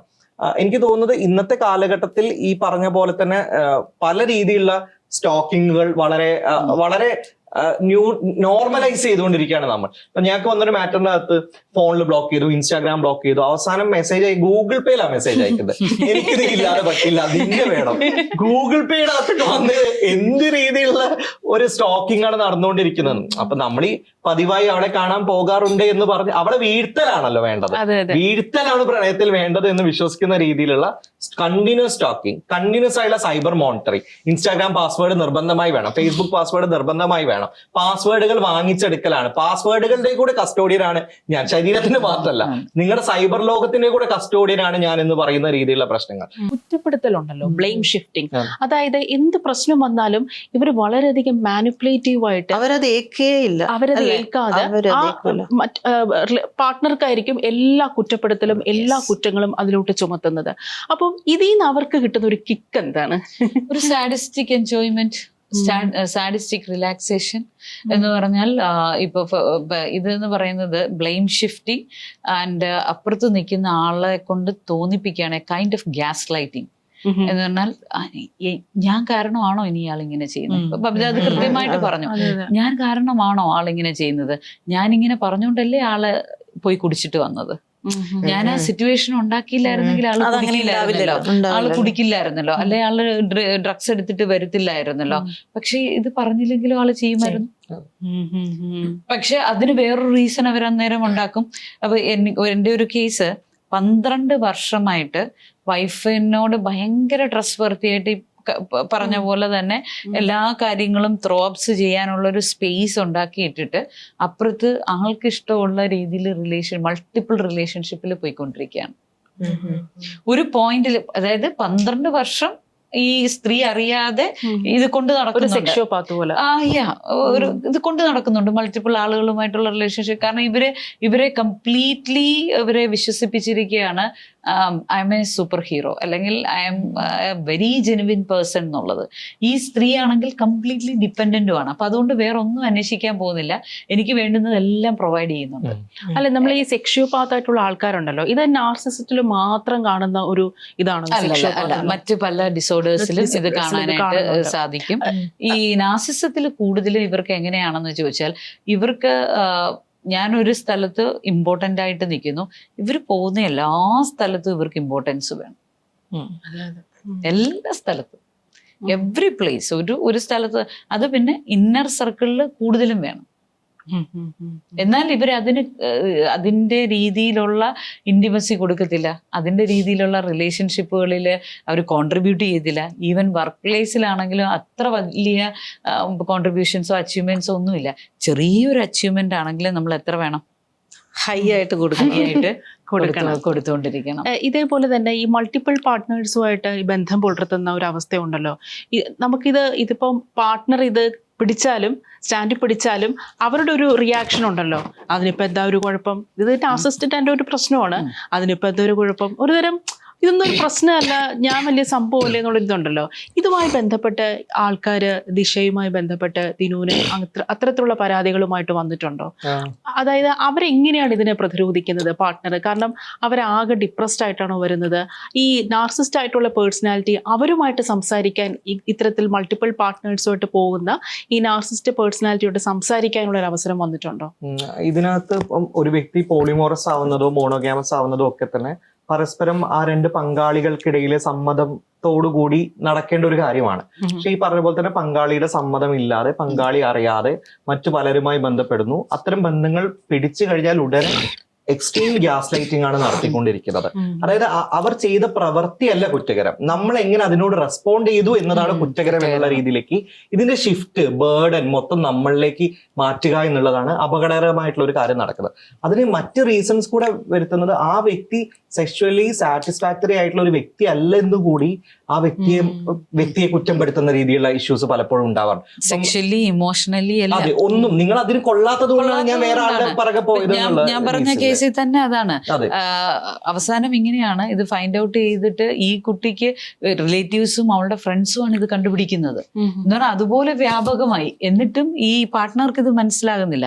പാർട്ട്ണർക്ക് കൊണ്ട് കാണിച്ചു കൊടുത്ത് പാർട്ട്ണർക്ക് അതിന്റെ ലൈവ് പ്രൂഫ്സ് ഓരോന്ന് വീഡിയോസ് അടക്കം കിട്ടിക്കഴിയുമ്പം ഈ പാർട്ട്ണറോട് പെൺകുട്ടിയോട് പറയുന്നത് എന്താണെന്ന് ചോദിച്ചു കഴിഞ്ഞാൽ this is all because of you. Exactly. നിനക്കെല്ലാം ത്രോ അപ്പ് ചെയ്യാനുള്ള സ്പേസ് ഞാൻ, അപ്പൊ ആ ത്രോപ്സ് എല്ലാം എടുത്ത് ഞാൻ ഇമോഷണലി സാച്ചുറേറ്റഡ് ആയി. അപ്പൊ എനിക്ക് എവിടെങ്കിലും ഇതൊന്ന് ചെയ്യണ്ടേ. അങ്ങനെ ഞാൻ കമ്മ്യൂണിക്കേറ്റ് ചെയ്ത് തുടങ്ങിയതെന്നാണ് ആള് പറയുന്ന ഒരു കാര്യം. ആൻഡ് ഇപ്പം പറഞ്ഞ പോലെ ദിനു പറഞ്ഞ പോലെ തന്നെ എന്ന് പറഞ്ഞാൽ you are not good physically, sexually, emotionally, socially ഒന്നും. എന്നാൽ ഇത് ഒരു പ്രാവശ്യം പോലും ഇതുവരെ പറഞ്ഞിട്ടില്ല. ഇറ്റ്സ് ലൈക്ക് ഒരൊറ്റ ഡയലോഗ് ആയിരിക്കും അല്ലേ, ഞാനിത് ചെയ്തു, എന്തുകൊണ്ടാണ് ഞാൻ ഇത് ചെയ്തതെന്ന് എനിക്കറിയോ എന്നായിരിക്കും ആ ഒരൊറ്റ ചോദ്യത്തിൽ ഓപ്പോസിറ്റ് നിൽക്കുന്ന ആളുടെ ഒരു മാനസികാവസ്ഥ എന്തായിരിക്കും. അപ്പൊ ഇത്രയും കാലം ഞാൻ നിങ്ങളുടെ കൂടെ നിന്നിട്ട് ഇതൊന്നും പറഞ്ഞിട്ടില്ല, അപ്പൊ ഇത്രയും കാലം ഞാൻ തെറ്റായിരുന്നോ ചെയ്ത്, അവിടെ വീണ്ടും വിക്ടിമായില്ലേ. അതെ അതെ, ആ പെൺകുട്ടി വിചാരിക്കും ഞാൻ കൊള്ളാത്തോണ്ടാണ്. ഇതേപോലെ കോഡിപ്പെൻഡന്റ് ആയിട്ടുള്ള ഒരു പെൺകുട്ടി അല്ലെങ്കിൽ ആ പുരുഷൻ, നമ്മള് എപ്പോഴും നമ്മുടെ ആളുകളുടെ സ്ത്രീയാണെങ്കിലും ഹൈലി ഡിപ്പെൻഡന്റ്, ഓവർ ഡിപ്പെൻഡന്റ്. കോഡിപ്പെൻഡൻസിയിൽ നമുക്ക് അത്ര പ്രശ്നമില്ല, അത് മ്യൂച്വൽ ആയിട്ടുള്ളതാണ്. ഇത് ഓവർ ഡിപ്പെൻഡന്റ് ആണ്. അത് കാരണം പോയി സൂയിസൈഡ് ചെയ്യുന്നവരുണ്ട്. അപ്പൊ ഞാൻ എന്തായിരുന്നു ഇത്രയും നാള്? അതെ, ആ ക്വസ്റ്റ്യൻ വരുമല്ലോ, മനസ്സിലായി ഞാൻ എന്താണ്. പിന്നെ അതിനൊരു എക്സ്പ്ലനേഷൻ പോലും ചോദിക്കാൻ നിൽക്കാതെ പോയി സൂയിസൈഡ് ചെയ്ത കേസസ് ഉണ്ട്. അതല്ലെങ്കിൽ നിരന്തരം പിന്നെ ഇവരെ തന്നെ ഇടിച്ചു താഴ്ത്തി ഒരു വിക്ടിമായി ജീവിതം കഴിച്ചു കൂട്ടും. ഇപ്പോൾ വിഭജികയുടെ കേസിൽ തന്നെ വിഭജികയുടെ ഹസ്ബൻഡിനെ കുറിച്ച് ഞാൻ പത്രങ്ങളിൽ വായിച്ചതാണ്. അയാളുടെ വളരെ വിയേർഡ് ആയിട്ടുള്ള സെക്ഷൽ ആയിട്ടുള്ള ഡിസൈർസ് ആയിരുന്നു വിഭജികയുടെ ഹസ്ബൻഡിനുള്ളത്. വളരെ മോശപ്പെട്ട, കേട്ടാൽ അറക്കുന്ന രീതിയിലുള്ള, അറപ്പ് തോന്നുന്ന രീതിയിലുള്ള സെക്ഷൽ ആയിട്ടുള്ള കാര്യങ്ങളായിരുന്നു ആ കുട്ടിയെ കൊണ്ട് അയാൾ ചെയ്യിപ്പിച്ചെന്ന് പറയുന്നുണ്ട്. അപ്പോൾ നമുക്ക് ഈ പലപ്പോഴും ഞാൻ കേട്ടിട്ടുണ്ട് ഈ നാർസിസ്റ്റിക് പേഴ്സണാലിറ്റി ഡിസോർഡർ ഉള്ള ആൾക്ക് ചിലവർക്ക് ഈ സെക്സിനോട് ഒരു താല്പര്യവും കാണില്ല.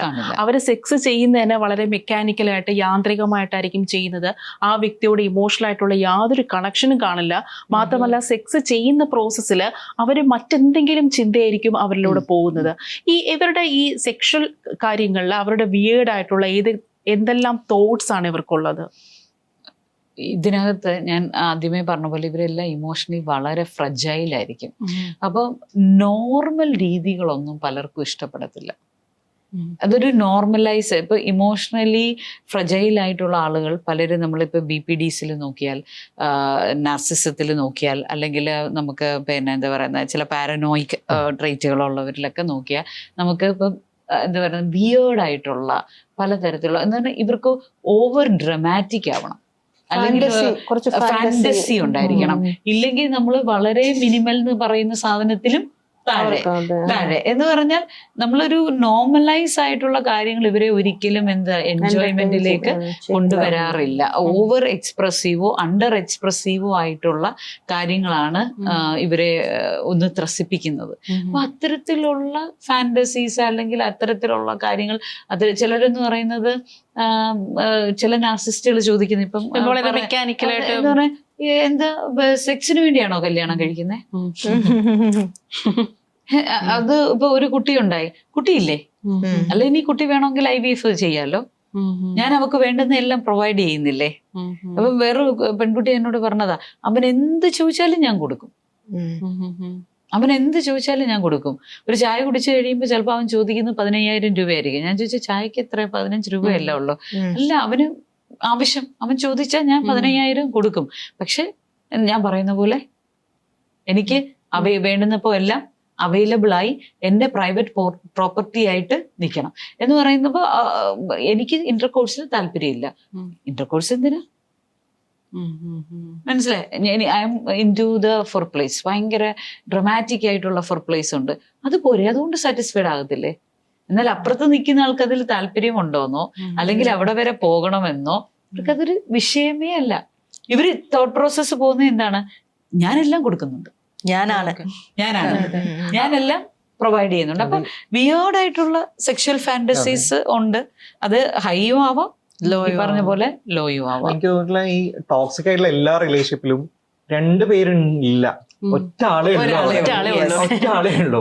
ഒരാളുടെ സന്തോഷം, ഒരാളുടെ ആനന്ദം, ഒരാളുടെ അച്ചീവ്മെന്റ്സ് മാത്രമേ ഉള്ളൂ. അവിടെ മറ്റേ ആള് പൂർണ്ണമായി ആബ്സെന്റ് ആണ്. അവിടെ ഒരു മനുഷ്യന്റെ ഡിഗ്നിറ്റി പോലും ആ വ്യക്തി കൊടുക്കുന്നില്ല. മറ്റൊരു കാര്യം എന്ന് പറഞ്ഞാൽ, അതായത് ഇപ്പോൾ ഈ സെക്ഷൽ ആയിട്ടുള്ള ആക്ടിവിറ്റീസിൽ തന്നെ ഈ താല്പര്യമില്ലാത്ത ഒരു നാർസിസ്റ്റ് പേഴ്സണാലിറ്റി ആണെങ്കിൽ, ഇപ്പോൾ ഞാനൊരു സംഭവം കേട്ടിട്ടുണ്ട്. അതായത് എൻ്റെ ഒരു സുഹൃത്ത് പറഞ്ഞാണ്, ആ പെൺകുട്ടിക്ക് സെക്ഷൽ സാറ്റിസ്ഫാക്ഷൻ കിട്ടുന്നില്ല. അത് ഹസ്ബൻഡിനോട് പറഞ്ഞപ്പോൾ പറഞ്ഞത്, എന്നാൽ ഞാൻ നിനക്കൊരു വൈബ്രേറ്റർ വാങ്ങിച്ചു തരാം എന്നാണ് പറഞ്ഞത്. മാത്രമല്ല ഈ ഹസ്ബൻഡ് എപ്പോഴും സുഹൃത്തുക്കളുടെ കൂടെയാണ്, പ്രത്യേകിച്ചും ആൺ സുഹൃത്തുക്കളുടെ കൂടെ ഇരിക്കുമ്പോഴാണ് ഇയാൾക്കൊരു പ്ലഷർ കിട്ടുന്നത്. പക്ഷെ ഇയാളൊരു ഗേ അല്ല താനും, ഇയാളൊരു ഹോമോ സോഷ്യൽ എന്നാണ് വിളിക്കുന്നത്. അതായത് എപ്പോഴും ആണുങ്ങളുടെ കൂടെ, ആൺ സുഹൃത്തുക്കളുടെ കൂടെ ഇരിക്കുന്നതാണ് ഇയാൾക്കൊരു പ്ലഷർ തരുന്നതും ഒരു സന്തോഷം കിട്ടുന്നതും.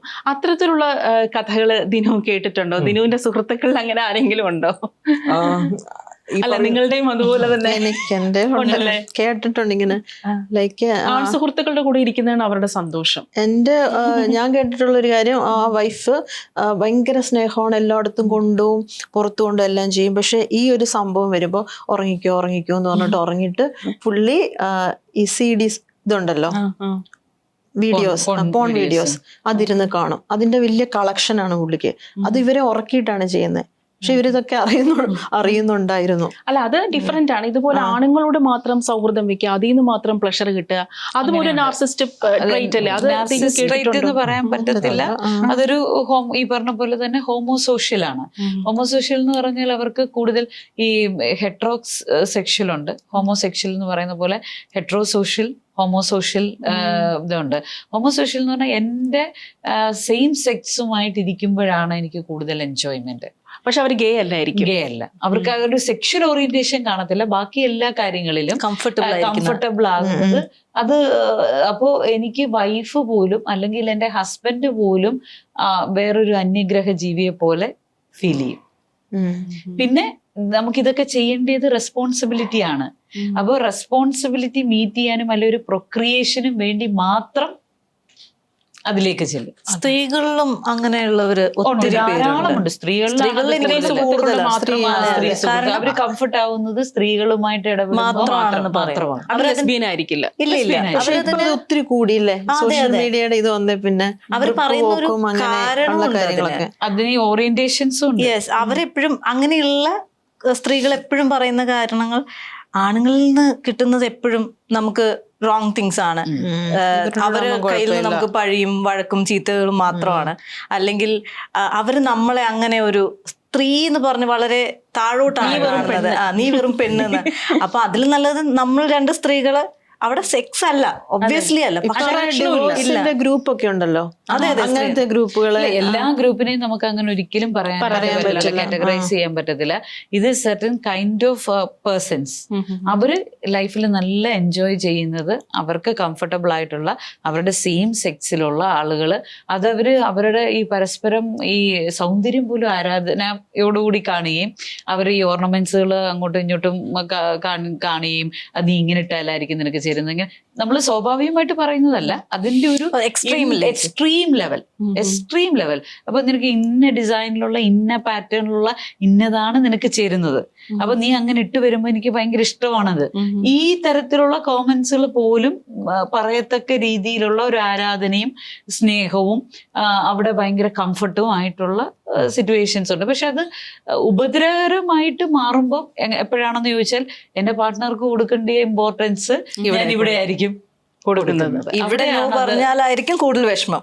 ഇടുന്ന ഡ്രസ്സിനെ കുറിച്ച് ഭർത്താവ് കുറ്റം പറഞ്ഞാൽ കുഴപ്പമുണ്ടാവില്ല, ഈ സുഹൃത്ത് കുറ്റം പറഞ്ഞാൽ പ്രശ്നം. എനിക്ക് അങ്ങനെ ഒരു കേസ് വന്നതെന്ന് പറയുന്നത്, ഇവര് പിന്നെ ഹൈസ്കൂൾ ടീച്ചറാണ്. അവിടെ പുതുതായി വന്നൊരു ടീച്ചറുമായിട്ട് ഇതേ ഈ സെയിം പിന്നെ എന്താ പറയുന്നത് സോഷ്യൽ കണക്ഷൻ ടീച്ചർ, ഇവര് ഫാമിലികൾ പോലും അങ്ങ് തിക് ഫ്രണ്ട്സായി. ഓരോ കാര്യത്തിലും കമന്റ് ചെയ്യുന്നു, എല്ലാ മൊമെന്റിലും മെസ്സേജ് അയച്ചുകൊണ്ടിരിക്കുന്നു. നത്തിങ് എന്താ പറയുന്നത് ഔട്ട് ഓഫ് റേഞ്ച് ആയിട്ട് ഒന്നുമില്ല. പക്ഷെ ഒരു നല്ല റിലേഷൻഷിപ്പ് എന്ന് പുറത്തു തോന്നി. ഒരു ദിവസം വന്ന ടീച്ചർ വീണ്ടും ട്രാൻസ്ഫർ ആയി പോയി. നമ്മളുടെ ടീച്ചർ കടുത്ത ഡിപ്രഷനിലോട്ട് പോവാ. ടീച്ചർക്ക് അങ്ങോട്ട് അക്സെപ്റ്റ് ചെയ്യാൻ പറ്റുന്നില്ല. അവര് ട്രാൻസ്ഫർ ആയി പോയതോടുകൂടി അവരുടെ പ്രയോറിറ്റി മാറി.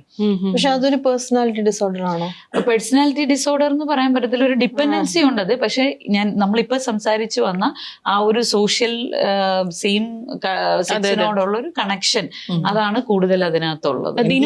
സോഷ്യബിലിറ്റി സ്ത്രീകളുടെ കാര്യത്തിലും പുരുഷന്മാരുടെ കാര്യത്തിലും ട്രാൻസ്പേഴ്സന്റെ കാര്യത്തിലൊക്കെ ഡിഫറെന്റ് ആയിട്ടാണ് എനിക്ക് അതിന് റീസൺസ് ഫീൽ ചെയ്തിട്ടുള്ളത്. ഇപ്പൊ സ്ത്രീകളുടെയോ ഒരു ക്യൂർ വ്യക്തിയുടെ ഒക്കെ കാര്യത്തിനകത്ത് അതൊരു വൾണറബിലിറ്റിയുടെ പുറത്തുണ്ടാവുന്ന സൗഹൃദങ്ങളായിരിക്കും പലപ്പോഴും ഹോമോസോഷ്യൽ. അതെ അതെ. ഇപ്പൊ നമ്മൾ പലപ്പോഴും ക്യൂർ വ്യക്തികളായിട്ടുള്ള ആളുകൾ പരസ്പരം സംസാരിക്കുമ്പോൾ ഒക്കെ നമ്മൾ പറയുന്ന ഒരു കാര്യമുണ്ട്, നമ്മുടെ കഥകളൊക്കെ ഒന്നാണ്, നമ്മുടെ പേരുകൾ മാറുന്നുണ്ട്. സ്ത്രീകളെ സംബന്ധിച്ച് അത് വളരെ കറക്റ്റ് ആയിട്ട് എനിക്ക് തോന്നിയിട്ടുണ്ട്. ഒരേ കഥകൾ, നമ്മുടെ പേരുകളും സന്ദർഭങ്ങളും മാറുന്നു എന്നുള്ളത് മാത്രമേ ഉള്ളൂ. പക്ഷെ പുരുഷൻ പലപ്പോഴും ഈ ഹോമോ സോഷ്യബിലിറ്റിയിലേക്ക് പോവാൻ കാരണം കുറച്ചുകൂടെ പ്രിവിലേജ് ആയിട്ടുള്ള ഒരു സ്പേസ് അവർ ഉണ്ടാവാൻ വേണ്ടിയിട്ട്. കാരണം സ്ത്രീകൾ ഇരിക്കുന്ന ഒരു വേദിയിൽ അല്ലെങ്കിൽ മറ്റ് ജെൻഡർ ഐഡന്റിറ്റിയുള്ള ആളുകൾ ഇരിക്കുന്ന ഒരു വേദിയിൽ ഉപയോഗിക്കുന്ന ഭാഷയല്ല ഒരിക്കലും ആൺകൂട്ടത്തിൽ അവൻ ഉപയോഗിക്കുന്ന ഭാഷ. അവിടെ അപ്പുറത്ത് കൂടെ പോകുന്ന സ്ത്രീകളുടെ ബോഡീനെ കുറിച്ച് കമന്റ് ചെയ്യണം, ബോഡി ഷെയ്മിങ് നടത്തണം, അവരെ സെക്ഷൽ ഒബ്ജക്ടിഫൈ ചെയ്യണം. ഇതിനൊക്കെ പറ്റിയ സമ്മതമുള്ള ഒരു ഹോമോസോഷ്യൽ സ്പേസ് ഉണ്ടല്ലോ, ആ സ്പേസുകൾ ആണ് അവർക്ക് സ്വീകാര്യം എന്നുള്ളത് കൂടിയിട്ടാണ്. അപ്പം ഡെമോക്രാറ്റായിട്ട് ജീവിക്കാൻ, ജനാധിപത്യപരമായിട്ട് ജീവിക്കാൻ അറിയാത്തതിന്റെ ഒരു പ്രശ്നം കൊണ്ട് കൂടിയിട്ടാണ് പല ഹോമോസോഷ്യൽ ആയിട്ടുള്ള സർക്കിൾസും ഉണ്ടാവാം. പിന്നെ എനിക്ക് നേരത്തെ ചോദിച്ച പോലെ തന്നെ ഈ ഒരു സെക്ഷൽ റിലേഷൻഷിപ്സിന് എപ്പോഴും ഏറ്റവും പ്രധാനപ്പെട്ട ഒരു കാര്യം കമ്മ്യൂണിക്കേഷനും കൺസെന്റുമാണല്ലോ. നാർസിസ്റ്റുകൾക്ക് ഇത് രണ്ടും ഇല്ല. കമ്മ്യൂണിക്കേഷൻ എന്ന് പറഞ്ഞ ഒരു സാധനത്തെ കുറിച്ച് യാതൊരു ഐഡിയയും മനുഷ്യർക്ക് ഇല്ല എന്നുള്ളതാണ് യാഥാർത്ഥ്യം എന്ന് പറയും. പലപ്പോഴും ഞാൻ മാത്രം അതെ. അപ്പം ഈ മാരിറ്റൽ റേപ്സ് വളരെ സീരിയസ് ആയിക്കൊണ്ട് ഇത്തരം ആളുകൾ കാരണം ഉണ്ടാവുന്ന ഇഷ്യൂസ് നമ്മൾ പലപ്പോഴായിട്ട് കാണുന്നുണ്ട്. അപ്പം നിമിഷ ഗ്രേറ്റ് ഇന്ത്യൻ കിച്ചണിൽ ഫോർപ്ലേയെ കുറിച്ച് സംസാരിക്കുമ്പോൾ പോലും അത് ഭയങ്കര മോശം കാര്യമായിട്ടാണ് പറയുന്നത്. പക്ഷെ അതേസമയം ഈ വ്യക്തികൾ ഒരുപക്ഷെ മറ്റ് അനവധി ബന്ധങ്ങൾ അറിയാതെ നിലനിർത്തുന്നുണ്ടാവും. ഈ പറയുന്ന ഞാൻ കണ്ടിട്ടുണ്ട്, ഈ സൈഡ് മിറർ ഗ്ലാസ് ഉണ്ടല്ലോ. അപ്പം ഞാൻ ഇടപെട്ട ഒരു കേസ്, സൈഡ് മിറർ ഗ്ലാസ്സിലൂടെ പുറത്തേക്ക് നോക്കി എന്ന് പറഞ്ഞിട്ടാണ് വീട്ടിലെത്തിയിട്ട് ചുമര് കൂട്ടി അടിച്ചിട്ടുള്ളത്. മറ്റൊരാളിനെ നോക്കി എന്ന് പറഞ്ഞിട്ടാണ്. അതേ സമയത്ത് ഈ സ്ത്രീയുടെ ഒരു ഫ്രണ്ട്ഷിപ്പും സ്ത്രീകളുമായിട്ടും പുരുഷന്മാരുമായിട്ടും ഏത് ജെൻഡർ ഐഡന്റിറ്റിയുള്ള ആളുകളുമായിട്ടുള്ള ഒരു ഫ്രണ്ട്ഷിപ്പും സമ്മതിക്കില്ല. അപ്പൊ അതെ, ഇയാളുടെ സോഷ്യൽ ലൈഫ് മൊത്തം കട്ട് ചെയ്തുകൊണ്ട് മറ്റേ ആള് ഒരു സാമ്രാജ്യം ഉണ്ടാക്കിക്കൊണ്ടിരിക്കുകയാണ്. അപ്പം ഇത്തരത്തിലുള്ള ഇഷ്യൂസും ഇതിനകത്തുണ്ട്. അപ്പം ഈ പറയുന്ന ഹൈലി സെക്ഷൽ ഒബ്ജക്ടിഫിക്കേഷൻ ചെയ്യുന്ന മാരിറ്റൽ റേപ്പ് അടക്കമുള്ള കാര്യങ്ങൾ ചെയ്യുന്ന തലങ്ങളിലേക്ക് ഈ നാർസിസ്റ്റിക് ഡിസോർഡറിന്റെ ഒരു സൈക്കോപാത്തിക് വേ നമുക്ക് പലപ്പോഴും കാണാം. ഡിസോർഡറിൽ നിന്ന് അടുത്തൊരു സൈക്കോപാത്തിക് തലത്തിലേക്ക് വരുമ്പോൾ ആരാണോ എന്റെ കൂടെ നിൽക്കുന്ന ആൾ, എന്റെ പാർട്ട്ണർ, എന്റെ ഒരു സ്വകാര്യ അഹങ്കാരമാണ്, എന്റെ സ്വകാര്യ അവകാശമാണ്. ഒരു വ്യക്തി, ഒരു ഹസ്ബൻഡ് പറഞ്ഞ എന്താന്ന് ചോദിച്ചാൽ, രണ്ടുപേരും കൂടെ ഒരു മാരേജ് ഫംഗ്ഷന് പോയി. മാരേജ് ഫംഗ്ഷന് പോയപ്പോൾ ഫുഡ് കഴിക്കുകയാണ്. ഈ റൗണ്ട് ടേബിൾ ആണ്, പലരാണല്ലോ ഇരിക്കുന്നത്. അപ്പുറത്തൊരു പുരുഷൻ ഇരിപ്പുണ്ട്, ആ പുരുഷന്റെ വൈഫും ഇരിപ്പുണ്ട്. ഇവിടെ ഇരുന്ന് ഭക്ഷണം കഴിക്കുന്ന സ്ത്രീ ഇടയ്ക്ക് എപ്പോഴോ തല ഉയർത്തിയപ്പോൾ മറ്റേ പുരുഷനെ കണ്ടു. എന്താണ് മാഡം, എന്തിനാണ് അങ്ങനെ തല ഉയർത്തി നോക്കുന്നത്?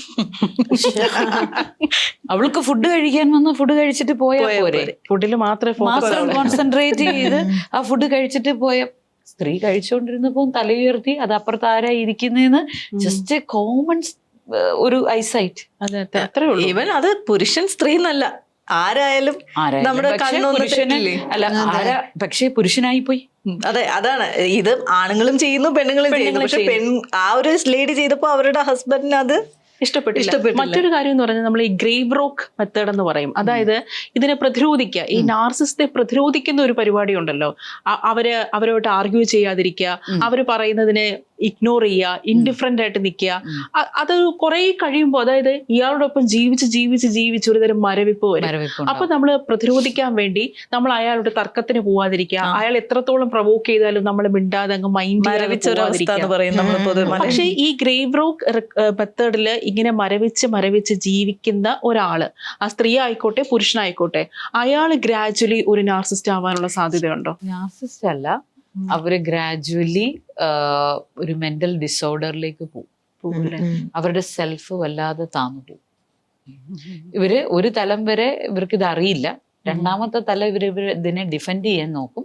അതൊരു തരത്തിലും സമ്മതിച്ചു ഞാൻ കൊടുക്കില്ല. ആരാണെന്നുള്ള ഒരു അതുപോലും തിരിച്ചറിയാൻ പറ്റാത്തൊരവസ്ഥ. മൂന്നാമത്തതാണ് ഈ പറഞ്ഞ ഒരു കൈൻഡ് ഓഫ് വാൾ മേക്കിംഗ്.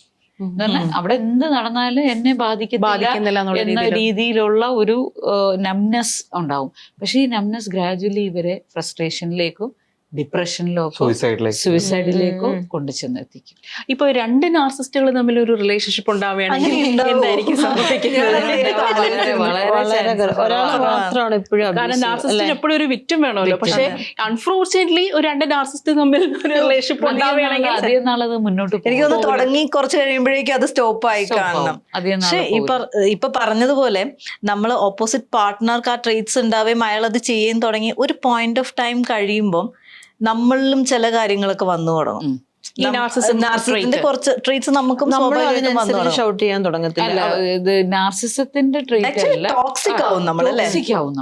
നമ്മൾ അത് ഏറ്റവും കൂടുതൽ അതിന്റെ വിക്ടിംസ് ആവുന്നത് നമ്മുടെ കൂടെയുള്ളവരാണ്, കുഞ്ഞുങ്ങളാണ്. ലെസ് ഡേഞ്ചറസ് ഒബ്ജക്ട്സ് ആണ് നമ്മുടെ നാട്ടിലെ കുഞ്ഞുങ്ങള് എന്ന് പറഞ്ഞാല് പരാതി പറയാൻ അവർക്ക് പറ്റില്ല, എങ്ങും പോയി പരാതിപ്പെടാൻ പറ്റത്തില്ല. അപ്പോ ഈ അച്ഛൻ കൊടുക്കുന്ന നാർസിസത്തിന്റെ വിക്ടിമാവുന്ന അമ്മയുടെ ത്രോബ്സ് മുഴുവനും നടക്കുന്ന ഇവിടെ കുട്ടികളാണ്. അപ്പം അത് ആ കുഞ്ഞുങ്ങളുടെ ഡെവലപ്മെന്റിനെ ഭയങ്കരമായിട്ട് ബാധിക്കും. തിരിച്ച് പിന്നെ അമ്മ നാർസിസ്റ്റ് ആണെങ്കിൽ അച്ഛനാണെങ്കിൽ പിന്നെ അച്ഛന് കുറച്ചുകൂടെ പുറത്തു പോയി ഇത് കാണിക്കാനുള്ള സ്പേസ് നമ്മുടെ സൊസൈറ്റിയിലുണ്ട്. മദ്യവെച്ചിട്ട് വേണമെങ്കിൽ പുറത്ത് കിടന്ന് കൊണ്ടാക്കാം, അല്ലെങ്കിൽ പബ്ബിൽ പോവാം, അല്ലെങ്കിൽ അങ്ങനത്തെ ഇന്ന് ലേഡീസിനും ഓപ്ഷൻസ് ഉണ്ടെങ്കിൽ പോലും അമ്മമാര് വിക്ടിമായി കഴിഞ്ഞാൽ, അല്ലെങ്കിൽ ഒരു സ്ത്രീയാണ് വിക്ടിം ആകുന്നതെങ്കിൽ അത് കുടുംബത്തിനകത്തായിരിക്കും, കുഞ്ഞുങ്ങളോ അല്ലെങ്കിൽ അവരുടെ അമ്മമാര്, ആ സ്ത്രീയുടെ അമ്മ. ഇപ്പൊ ഡോക്ടർ പറഞ്ഞില്ലേ ടോക്സിക് ലവിനെ കുറിച്ച്. ഒരിക്കലും നമ്മൾ ഈ ടോക്സിക് ഇതിന് പറഞ്ഞ പോലെ അത് ഒരിക്കലും ലവ് ആവുന്നില്ല. പക്ഷെ അതൊരു പ്രണയമാണ്, ഇതാണ് പ്രണയം എന്ന് പെൺകുട്ടിയാവട്ടെ ആൺകുട്ടിയാവട്ടെ തെറ്റിദ്ധരിക്കുന്ന ഒരു അവസ്ഥയുണ്ടല്ലോ. എന്തുകൊണ്ടാണ് അവരത് ഈ ടോക്സിറ്റി ലവ് ആയിട്ട് തെറ്റിദ്ധരിക്കാനുള്ള ഒരു പ്രധാന റീസൺ എന്താണ്? കാരണം ഇപ്പൊ പറഞ്ഞല്ലോ, ഇപ്പോ ഡോക്ടർ പറഞ്ഞല്ലോ, ഈ ഡിപ്പെൻഡന്റ് ആയിട്ടുള്ള ഒരു പേഴ്സണാലിറ്റി അത് മാത്രമാണോ അതോ വേറെ എന്തെങ്കിലും റീസൺ കൂടി ഇതുണ്ട്? ആദ്യ സമയത്ത് അത്രയും സ്നേഹമാണ് കൊടുക്കുന്നത്, അത്രയും ഇന്റൻസ് ആയിട്ടുള്ള ലവ് കൊടുക്കും. അല്ല, ആ ഇന്റൻസിറ്റി നമുക്ക് ലവ് ആയിട്ട് കണക്കാക്കാൻ പറ്റുമോ? അതിനകത്ത് നമ്മൾ വീണുപോവാണ്, ഫ്ലാറ്റ് ആയിട്ട് ലവ് ബോംബിങ്. ഡിപ്പെൻഡൻസിയേക്കാളും ആദ്യം ഏതൊരു റിലേഷനും നമ്മൾ തുടങ്ങുമ്പോൾ ഭയങ്കര ഇന്റൻസിറ്റിയോട്, അതായത് ന്യൂ റിലേഷൻഷിപ്പ് എനർജി എന്ന് പറയുന്ന ഒരു സംഭവമുണ്ട്, NRE, ന്യൂ റിലേഷൻഷിപ്പ് എനർജി എന്ന് പറഞ്ഞാൽ ഏതൊരു പുതിയ ബന്ധവും നമ്മൾ തുടങ്ങുമ്പോൾ നമ്മൾ ഭയങ്കര ഓവർ എക്സൈറ്റഡ് ആണ്, ഓവർ എനർജിയാണ്. ന്യൂ റിലേഷൻഷിപ്പ് എനർജി ഭയങ്കര, നമ്മൾ കാണുന്നു, കേൾക്കുന്നു, കൊടുക്കുന്നു, വാങ്ങിക്കുന്നു, മതി ഈ ലോകത്ത്, നീ മാത്രം, നീയാണ് എന്റെ ലോകം. അപ്പൊ ഇതിനകത്ത് ഈ ന്യൂ റിലേഷൻഷിപ്പ് എനർജിയുടെ ഒരു പഠനം പറയുന്നത് it will extend to maximum 6 months to 2 years. ആ പോയിന്റിൽ നമുക്ക് ഓപ്പോസിറ്റ് നിൽക്കുന്ന ആളുടെ ഒരു വീക്ക്നെസ്സും കാണാൻ പറ്റത്തില്ല. ഈ എനർജിയുടെ ഏറ്റവും വലിയ എക്സാമ്പിൾ ആണ് റിലേഷൻ സ്റ്റാർട്ട് ചെയ്യുന്ന സമയത്ത് പല ആളുകളും phone call. It's like morning 6 വരെ ഫോൺ ചെയ്ത് അവർ രാവിലെ ഓഫീസിൽ പോകും. ആ എനർജി നമുക്ക് സാധാരണ ദിവസത്തിൽ നമുക്ക് ചിന്തിക്കാൻ പറ്റും. ഞാനൊക്കെ രാവിലെ എനിക്ക് എണ്ണും, ഇന്ന് എത്ര മണിക്കൂർ ഉറങ്ങി, 6 മണിക്കൂറെങ്കിലും ഉറങ്ങിയിട്ടില്ലെങ്കിൽ നമുക്ക് ടെൻഷൻ ആവുന്ന ഒരു പ്രോസസ്സിലുള്ള പലപ്പോഴും ഒരു റിലേഷൻ സ്റ്റാർട്ട് ചെയ്യുമ്പോൾ ആ ഉറക്കം നമുക്കില്ല. റിലേഷൻഷിപ്പ് എനർജിയില് നമ്മൾ അറിയില്ല. എനിക്കിപ്പോ ഓർമ്മ വരുന്ന രജിഷ വിജയൻ നായികയായ ഒരു സിനിമ ഉണ്ടല്ലോ, ഷറഫുദ്ദീൻ നായകനായിട്ടുള്ള. ആസിഫ് അല്ല, ഷറഫുദ്ദീനും രജിഷ വിജയനും. രജിഷ വിജയന്റെ ക്യാരക്ടറിന് ഇതേപോലെ മൾട്ടിപ്പിൾ ആണുങ്ങളുമായിട്ട് മധുരമനോഹര മോഹം. അതിനകത്ത് വെളുപ്പിന് 2-3 മണിവരെയാണ് ഈ കുട്ടി പല പുരുഷന്മാരുമായിട്ടും ഫോണിൽ സംസാരിക്കുന്നത്. പല ആണുങ്ങളുമായിട്ടും ബന്ധമുണ്ട്, പക്ഷെ പുറത്തോ വളരെ അടക്കവും ഒതുക്കവും ഉള്ള കുടുംബത്തിലെ നല്ല കുട്ടി എന്ന് പറയുന്ന കുലീനയായ റെസ്പോൺസിബിലിറ്റീസ് എല്ലാം കൃത്യമായി ചെയ്യുന്ന വളരെ അടുക്കോ ഒതുക്കമുള്ള ഒരു പെൺകുട്ടി. അപ്പോൾ ഈ പെൺകുട്ടിയുടെ ഇത് നാർസിസ്റ്റ് ട്രെയിറ്റ് ആണെന്ന് നമുക്ക് പറയാൻ പറ്റുമോ? കാരണം പുറത്ത് വളരെ ഇതേപോലെ പുരുഷന്റെ കാര്യം പറഞ്ഞ പോലെ വളരെ ജെന്റിലായിട്ട് എല്ലാവരോടും പെരുമാറുന്നു, വളരെയധികം അടക്കോ ഒതുക്കമുള്ള കുട്ടി, കുടുംബത്തിലെ റെസ്പോൺസിബിലിറ്റി ചെയ്യുന്നു. പക്ഷെ ഇത് ആരും അറിയുന്നില്ല. ഇത് ആരെ അറിയിക്കാതെയാണ് വെളുപ്പിന് 2-3 മണി വരെ പല ആണുങ്ങളോട്ട് ഫോണിൽ സംസാരിക്കുകയും അവരോട്ട് റിലേഷൻഷിപ്പ് അത് വെക്കുകയും ചെയ്യുന്നത്. നമുക്ക് പ്യുവർലി നാർസിസം എന്ന് മാത്രം അതിനെ പറയാൻ പറ്റത്തില്ല. അതൊരു ബോർഡർ ലൈൻ പേഴ്സണാലിറ്റിയുടെ ഒരു ട്രേറ്റ് പോലൊക്കെയാണ് വരുന്നത്. പിന്നെ അത് ആളുടെ ഒരു കോപ്പിംഗ് സ്ട്രാറ്റജി ആയിരിക്കും. പകല് ഞാൻ നല്ല എല്ലാവരുടെയും കണ്ണിൽ മാതൃക ആയിട്ടുള്ള ലേഡി, ഒന്നും അങ്ങോട്ട് തിരിയില്ല ഇങ്ങോട്ട് തിരിയില്ല, സമൂഹം എന്തൊക്കെയാണോ ഒരു കുലീന സ്ത്രീക്ക് കൽപ്പിച്ചു കൊടുത്തിട്ടുള്ളത് ആ കൽപ്പിച്ചു കൊടുത്തിരിക്കുന്ന ക്രൈറ്റീരിയ മുഴുവനും ഫുൾഫിൽ ചെയ്താണ് പോകുന്നത്. പക്ഷെ രാത്രി കാലങ്ങളിൽ എനിക്ക് എന്റെ ഈ കുപ്പായം അഴിച്ചു വെക്കണം, പകലെടുത്ത് ഈ സ്ട്രെസ്സുകളെല്ലാം ഒന്ന് മാറ്റി വെക്കാം. അപ്പൊ അതിന് ഞാൻ കണ്ടുപിടിച്ചൊരു ആളുടെ ഒരു കോപ്പിംഗ് മെക്കാനിസമോ ആളുടെ ഒരു ഡിഫൻസ് മെക്കാനിസമോ ആയിട്ട് നമുക്കതിനെ കാണാം. എന്നാൽ അതിനൊരു കൈൻഡ് ഓഫ് BPD ട്രേറ്റ് കാണും. അതുപോലെ ഇനി അവരുടെ മേടിൽ ആധിപത്യം സ്ഥാപിക്കാൻ ശ്രമിക്കുന്നുണ്ടെങ്കിൽ അതിനകത്ത് നമുക്കൊരു നാർസിസ്റ്റിക് ട്രേറ്റും കാണാൻ പറ്റും. ഇപ്പൊ എടുത്ത് നടന്നിട്ടുള്ള എല്ലാ ഒരുവിധം ഡൊമസ്റ്റിക് വയലൻസുമായി നടന്നിട്ടുള്ള സൂയിസൈഡ്സ് ഒക്കെ എടുത്ത് നോക്കിക്കഴിഞ്ഞാൽ ഈ പറഞ്ഞ പോലെ തന്നെ ഈ കുടുംബ മഹിമ സംരക്ഷണം ഭയങ്കര കൂടുതലാണല്ലോ. അപ്പം പലപ്പോഴും നമുക്ക് അങ്ങനെ തിരിച്ച് കയറി ചെല്ലാനുള്ള വീടുകൾ ഇല്ലാത്തത് കൊണ്ട് കൂടിയിട്ടാണ് ഇത് ഏറ്റവും സാമ്പത്തികമായി നടക്കുന്നത് എന്നുള്ളത്. സാമ്പത്തിക ഡിപ്പെൻഡൻസി നമ്മൾ നോക്കിയാൽ മതി. ഇപ്പം സ്ത്രീകളുടെ എത്ര പേരെ വസ്ത്രത്തിന് ഒരു പോക്കറ്റ് ഉണ്ട്, നമ്മൾ പോക്കറ്റുകളിൽ എത്ര വസ്ത്രം. ഇപ്പൊ എനിക്കറിയാവുന്ന ഒരു അധ്യാപിക, അവര് വളരെയധികം ശമ്പളം വാങ്ങുന്ന ഒരു സ്ത്രീയാണ്. പക്ഷെ അവര് ക്യാൻറ്റീനിൽ പോയി ഒരു ചായ കുടിക്കണമെങ്കിൽ ഭർത്താവിനെ വിളിച്ച് ചോദിക്കണം. നമ്മളൊരു പിരിവിന് ചെന്ന് കഴിഞ്ഞാൽ സ്ത്രീകളുടെ അടുത്ത് പല ഒക്യുപ്പൈഡ് ആയിട്ടുള്ള സ്ത്രീകളുടെ അടുത്ത്, നമ്മൾ ഒക്യുപ്പേഷൻ ഉള്ള സ്ത്രീകളുടെ അടുത്ത് പിരിവിന് ചെന്ന് കഴിഞ്ഞാൽ ചേട്ടനോട് ചോദിച്ച് പിരിവ് തരാം എന്ന് പറയും. പക്ഷെ ഞാൻ അങ്ങനെയുള്ളവരോട് ചോദിക്കുമ്പോ അവര് പറയുന്നേ അതെന്റെ സ്നേഹം കൊണ്ട് ചോദിക്കുന്നതാണ്. ഞാനപ്പോ ചോദിക്കാറുണ്ട്, നമ്മൾ പേടി നമുക്കന്ന് അവിടെ വരെ പോകാം എന്ന് പറഞ്ഞാല് ഇവിടെ മനഃപൂർവ്വം വരാൻ ആഗ്രഹമുണ്ട്, പക്ഷെ ഹസ്ബൻഡ് വിടാത്താന്ന് പറയത്തില്ല. എടി എനിക്ക് വേറൊരു പരിപാടിയുണ്ട്, അങ്ങനെ അതല്ല പുറത്ത് എന്റെ ഹസ്ബൻഡ് ആണിന്റെ മാനം പെണ്ണിന്റെ കയ്യിലാണ്. ഇതാണ് പ്രോഗ്രാമിംഗ്, കണ്ടീഷനിങ് ഇതാണ്. അപ്പൊ എന്റെ ഭർത്താവിന്റെ മാനം എന്റെ കയ്യിലായിരിക്കുന്നത്. എന്റെ ഭർത്താവിന് എന്ത് ടോക്സിസിറ്റി എടുത്താലും ആക്കെ എന്ത് ദുർസ്വഭാവങ്ങൾ ഉണ്ടെങ്കിൽ ഞാനാണ് അതിനെ കവറപ്പ് ചെയ്യേണ്ട ആള്. ഇനി ഇപ്പം പിന്നെ ദിനു പറഞ്ഞല്ലോ ഹസ്ബൻഡിനോട് പെർമിഷൻ ചോദിക്കണം. ഇനി ഹസ്ബൻഡ് അനുവദിക്കുന്ന വൈഫുമാരുണ്ട്. എന്നോട് ഒരു ലേഡി പറഞ്ഞു 3.5 ലക്ഷം രൂപ സാലറി വാങ്ങിക്കുന്ന ഹെഡ് നേഴ്സ് ആണ് അവര്.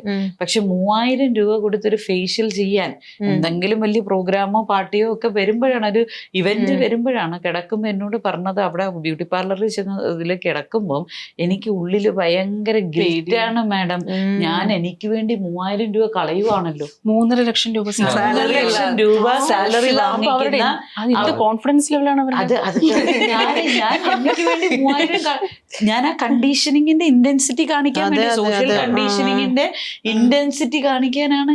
ഇത് റിയൽ എക്സാമ്പിൾ ആണ്. അപ്പൊ ഇത്തരത്തിലുള്ള ഒരു കണ്ടീഷനിങ് ഇതിന്റെ പുറകിലുണ്ട്. ഇതിന് പറഞ്ഞത് വളരെ ശരിയായിട്ടുള്ള ഒരു കാര്യമാണ്. ആ കണ്ടീഷനിങ് ഒക്കെ സോഷ്യൽ കണ്ടീഷനിങ് മാറേണ്ടിയിരിക്കുന്നു. നമ്മൾ പറയാം അല്പം പുരോഗമനപരമായ ഒരു ഫാമിലിയാണ് എന്റെ. ഭാര്യക്ക് എല്ലാ സ്വാതന്ത്ര്യവും കൊടുത്തിട്ടുള്ളതാണല്ലോ. ഈ കൊടുക്കാനിരിക്കുന്ന ഒരാൾ അവിടെ വാങ്ങാനിരിക്കുന്ന ഒരാളും ഉണ്ടാവുന്ന ഒരു സമ്പ്രദായമായിട്ട് പറഞ്ഞ മറ്റൊരു കാര്യമുണ്ട്, ഈ ഫിനാൻഷ്യൽ ഇൻഡിപെൻഡന്റ് ഉണ്ടല്ലോ.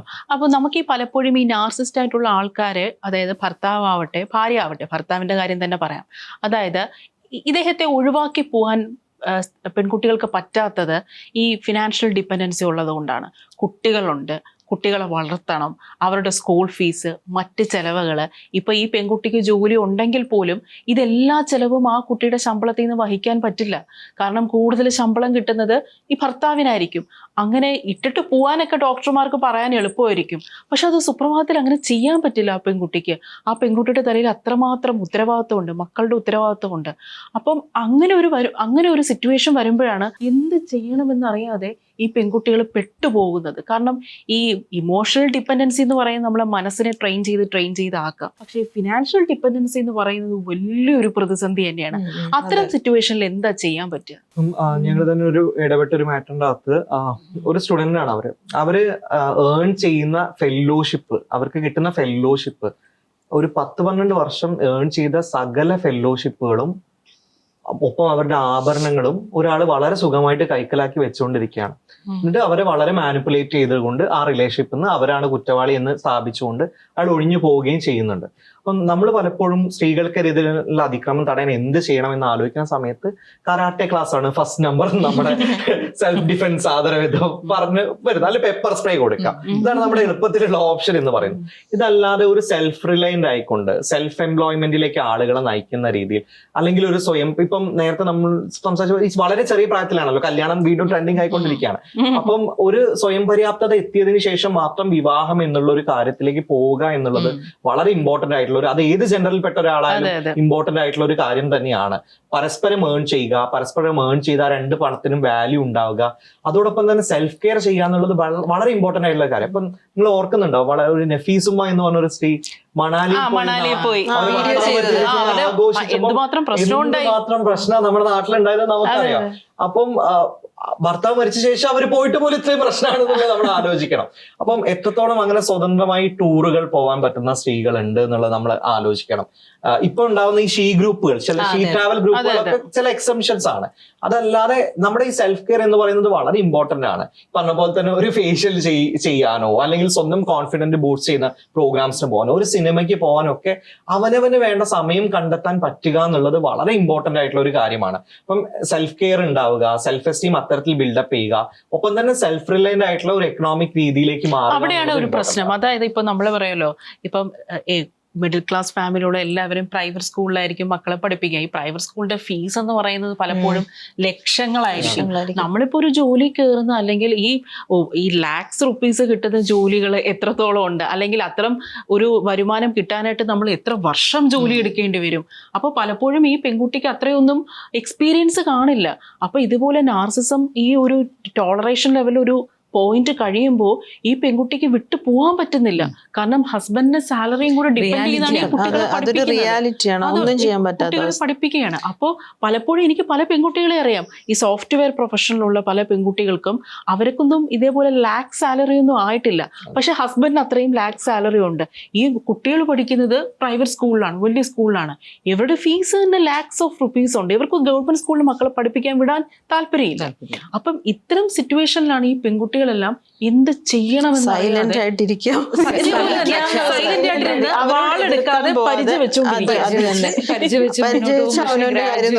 ഗ്രാജുവലി അവര് ഡിക്ലൈൻ ആവും. ഇതിനകത്ത് ഈ നാർസിസ്റ്റിക് ട്രെയ്റ്റിനകത്ത് പ്രധാനപ്പെട്ട ഒന്നാണ് ഇവർ ഈ ഫിനാൻഷ്യൽ അതോറിറ്റി എടുക്കും. ഇപ്പൊ പറഞ്ഞ കേസിൽ വൈഫ് ലെസ് ഇൻകം ആണ് വൈഫിന് ഹസ്ബൻഡിനെക്കാളും.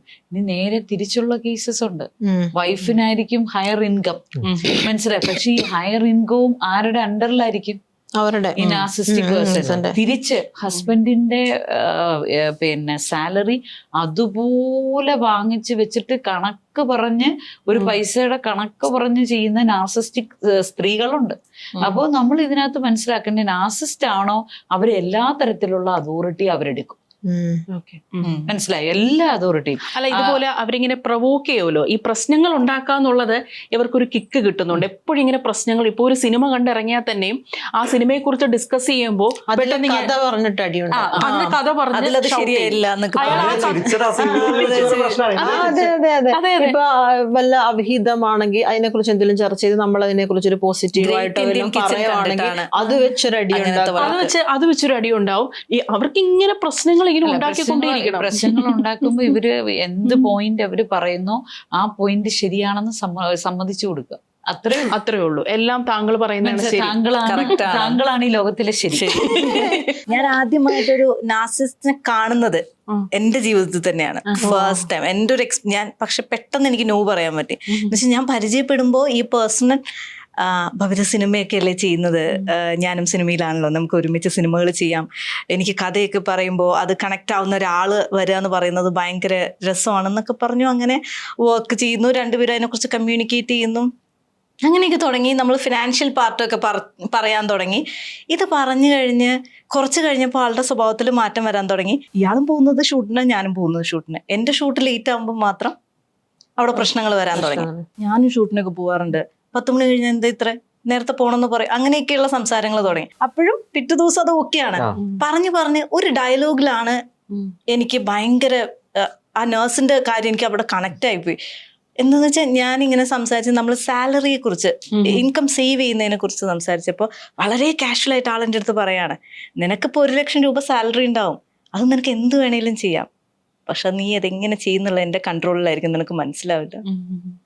ഞാനത് കേട്ടപ്പോ ആള് വളരെ തമാശയിൽ ചുമ്മാ പറഞ്ഞതാണ്, വെറുതെ പറഞ്ഞതാ. പക്ഷെ ഇതിനു മുൻപ് പറഞ്ഞത് അതുമായിട്ട് ഒരു കണക്ഷനും ഇല്ല. നിന്റെ പൈസ എന്ന് പറയുന്നത് നീ ചെയ്യുന്നതല്ലേ എന്ന് പറഞ്ഞിട്ട് ഈ തമാശയോട് പറയുമ്പോഴാണ് നമ്മൾ ഈ പെൺകുട്ടികൾക്ക് മനസ്സിലാവാൻ പറ്റാതെ പോകുന്നില്ല. അവർ വളരെ ഗൗരവത്തിലായിരിക്കില്ല, ഒരു തമാശ രൂപേണയായിരിക്കും പറയുന്നത്. അപ്പൊ നമ്മൾ അതിനത്ര സീരിയസ് കൂടെ കാണാൻ പിന്നെന്ന് പറഞ്ഞാൽ നമ്മൾ തള്ളും, നമ്മൾ തള്ളും അല്ലേ? അതെല്ലാം അവരുടെ ഒരു ടാക്ടിക്സ് ആയിരിക്കും അല്ലേ? സീരിയസ് ആയിട്ട് എല്ലാം പറയുന്നില്ലല്ലോ, എല്ലാം ഒന്നും സീരിയസ് ആയിട്ടായിരിക്കത്തില്ല അവതരിപ്പിക്കുന്നത്, വളരെ ഷുഗർ കോട്ടഡ് ആയിരിക്കും. പബ്ലിക് ഷെയ്മിങ്ങും ഇവരുടെ ഒരു പ്രധാന എൻജോയ്മെന്റ് ആണ്. അതെ അതെ, ആളുകളെ പരിഹസിക്കുക എന്നുള്ളത് മാത്രമല്ല, ഈ ലോട്ടസ് മെത്തേഡ് എന്ന് പറഞ്ഞൊരു സംഭവം കേട്ടിട്ടുണ്ട്. അതായത് ഈ താമര എന്ന് പറയുന്ന പുറത്ത് നല്ല സൗന്ദര്യമുണ്ട്, ഔഷധ ഗുണമുണ്ട്, പക്ഷെ അത് ചെളിയിലാണല്ലോ ഇരിക്കുന്നത്. അപ്പൊ ഇവരെപ്പോഴും നമ്മൾ ഈ ചെളി വാരി എറിയാന്നുള്ളൊരു സംഭവം ഉണ്ടല്ലോ, പ്രത്യേകിച്ച് ഈ പബ്ലിക്കിൽ തന്നെ ഈ നമ്മളെ ഈ ഷെയിം ചെയ്യുക, നമ്മളുടെ കുറവുകൾ വിളിച്ചു പറയാ, നമ്മൾ ഒന്നിനും കൊള്ളാത്തവരാണെന്ന് വിളിച്ചു പറയാ. ഇത് ഇവര് ചെയ്യുമ്പോ ഉണ്ടല്ലോ, ഇതെല്ലാം ഈ നാർസിസത്തിന്റെ ആ ഒരു ഇത് തന്നെയല്ലേ, സർക്കാസം എന്നൊരു പേരും പറയും അവര് പലപ്പോഴും. അല്ല, ഇതിന്റെ ഒരു പ്രശ്നം എന്ന് പറഞ്ഞാൽ ആ ഒരു പോയിന്റിൽ ഇപ്പൊ പബ്ലിക്കായിട്ട് പാർട്ട്ണറെ ഇൻസൾട്ട് ചെയ്യുമ്പോൾ പാർട്ട്ണർ ഈ പബ്ലിക്കിൽ വെച്ച് തന്നെ റിയാക്ട് ചെയ്യുകയാണെങ്കിൽ ഇവരെങ്ങനെയായിരിക്കും അതിനോട് അവരുടെ ഒരു റിയാക്ഷൻ? ബേസ്റ്റ് ഔട്ട് ആവും.